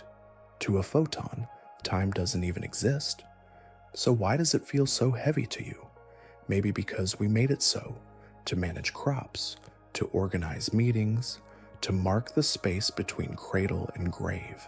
But here, in sleep, in silence, you return to the original state, where time is just softness, where a moment can stretch forever and an hour can dissolve like a breath.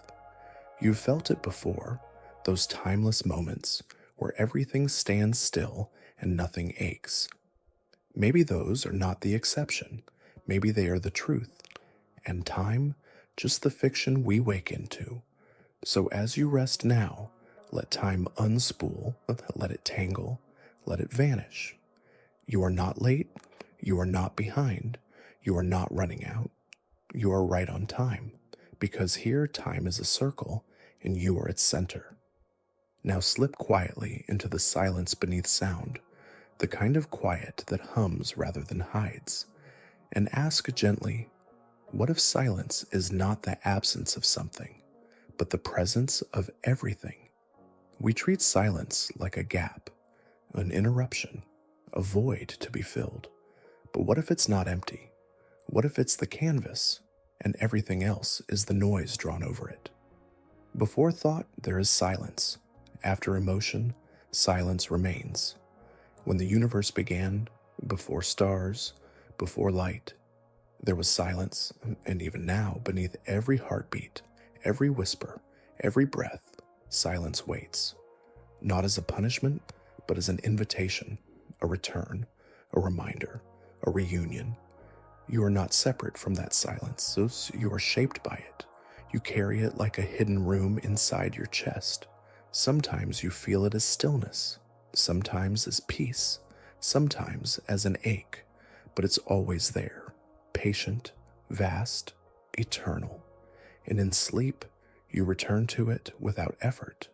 The thoughts fade, the story slows, and what remains is that soft hum, the silence that holds everything without needing to explain anything. So tonight, don't fear the quiet. Don't try to fill it. Just let it open. Let it surround you. Let it become you. Because in silence, nothing is missing. Not you, not this, not now. Only presence, only peace, only everything, spoken without words. Now imagine a mirror so smooth, it doesn't reflect your image. It reflects your essence. No face, no features, just being. And ask this: who are you when nothing is left to perform? When there's no audience or no role, no story to maintain? So much of life is theater, subtle masks, invisible scripts. You smile when expected. You speak the lines you've learned. You play the part. But who are you in the moments in between? When no one is looking, when the inner voice is quiet, when your hands rest in your lap and nothing is required of you? Maybe that's closer to the real you. Not the doing, but the being. Not the shape you show, but the space you hold. And perhaps sleep is when the mask melts, when the mirror doesn't lie. It doesn't care about your name, your past, your plans. It only reflects your presence, silent, uncomplicated, whole. You are not your productivity. You are not your wounds.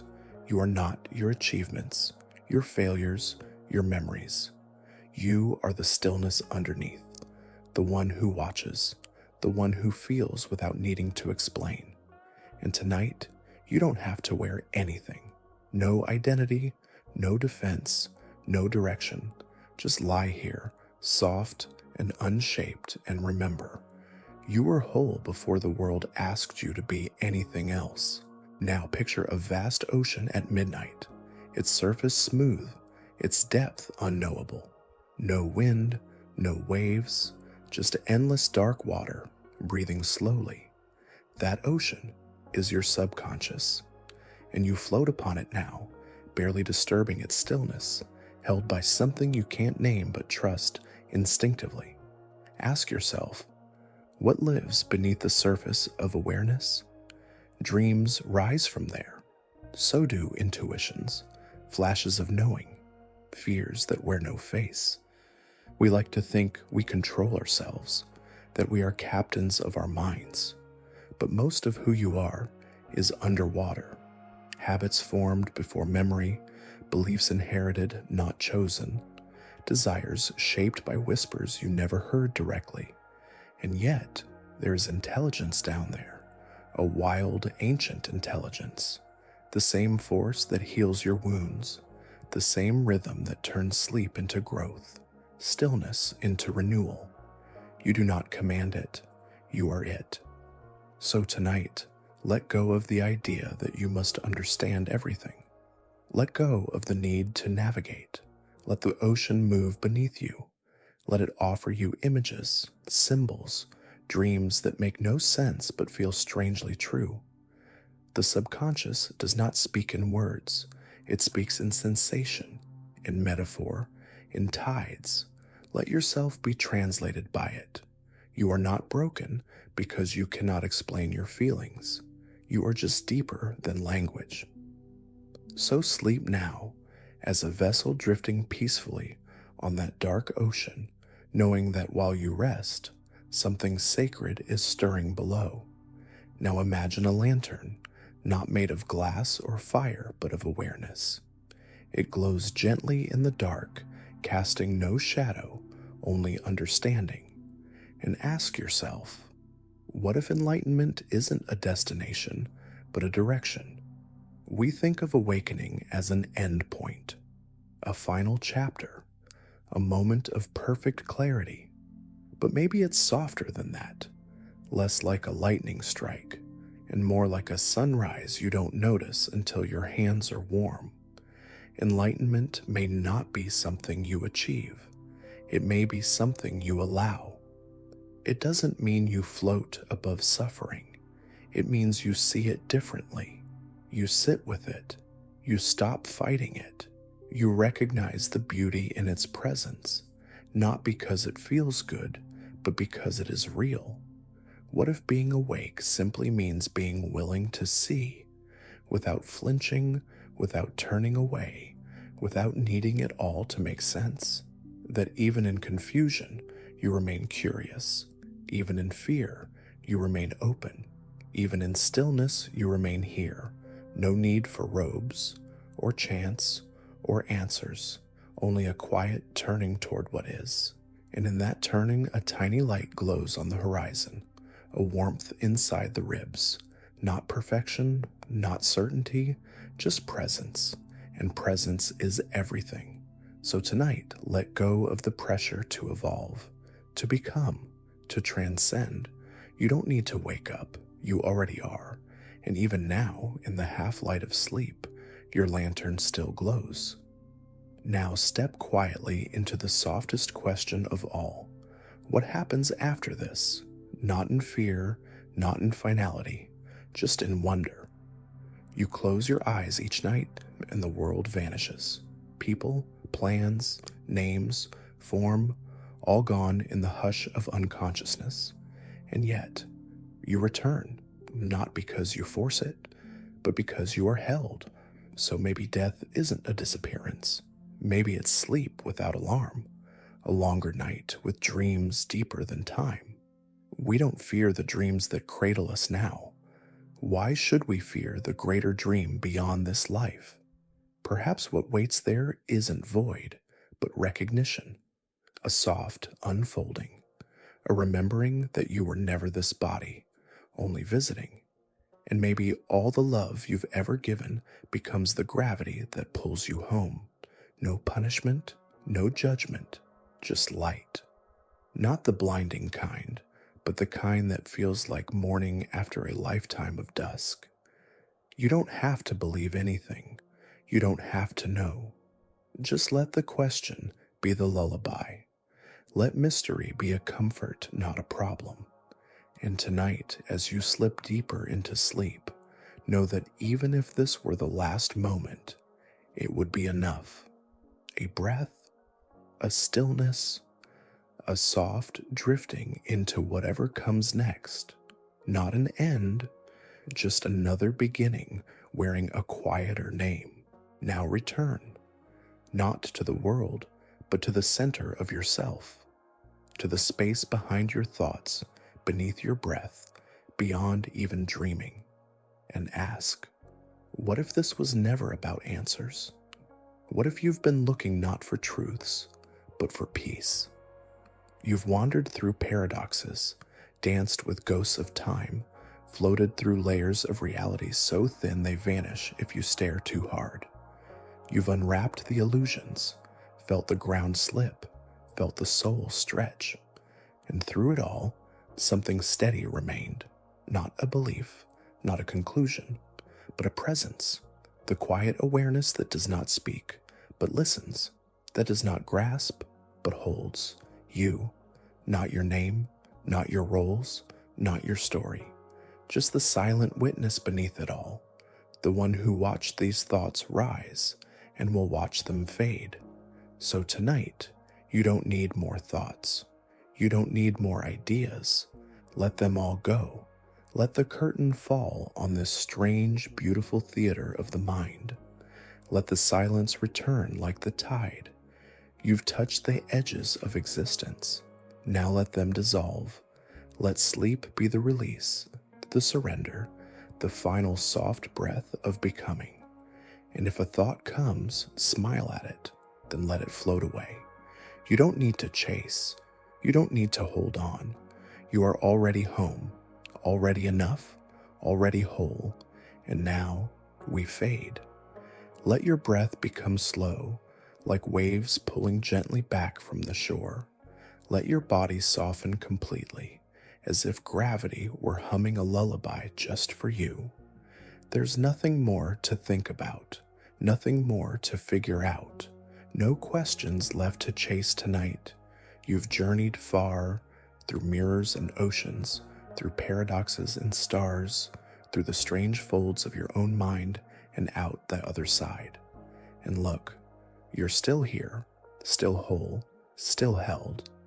Let the images begin to blur now. Let them drift into mist, like memories from another life that no longer need remembering. Let the silence return, not as emptiness, but as peace. Your heart knows the way home, your breath already remembers, and your awareness, that gentle lantern, can finally rest. You don't have to be anyone right now. You don't have to do anything. Just float, weightless, in the deep velvet stillness that waits for you. Let go completely, and trust that sleep will catch you, that dreams will welcome you, that the night will hold you until morning comes softly, and the self you meet then will be even lighter than the one who first pressed play. Shh. Good night, traveler. Sleep well.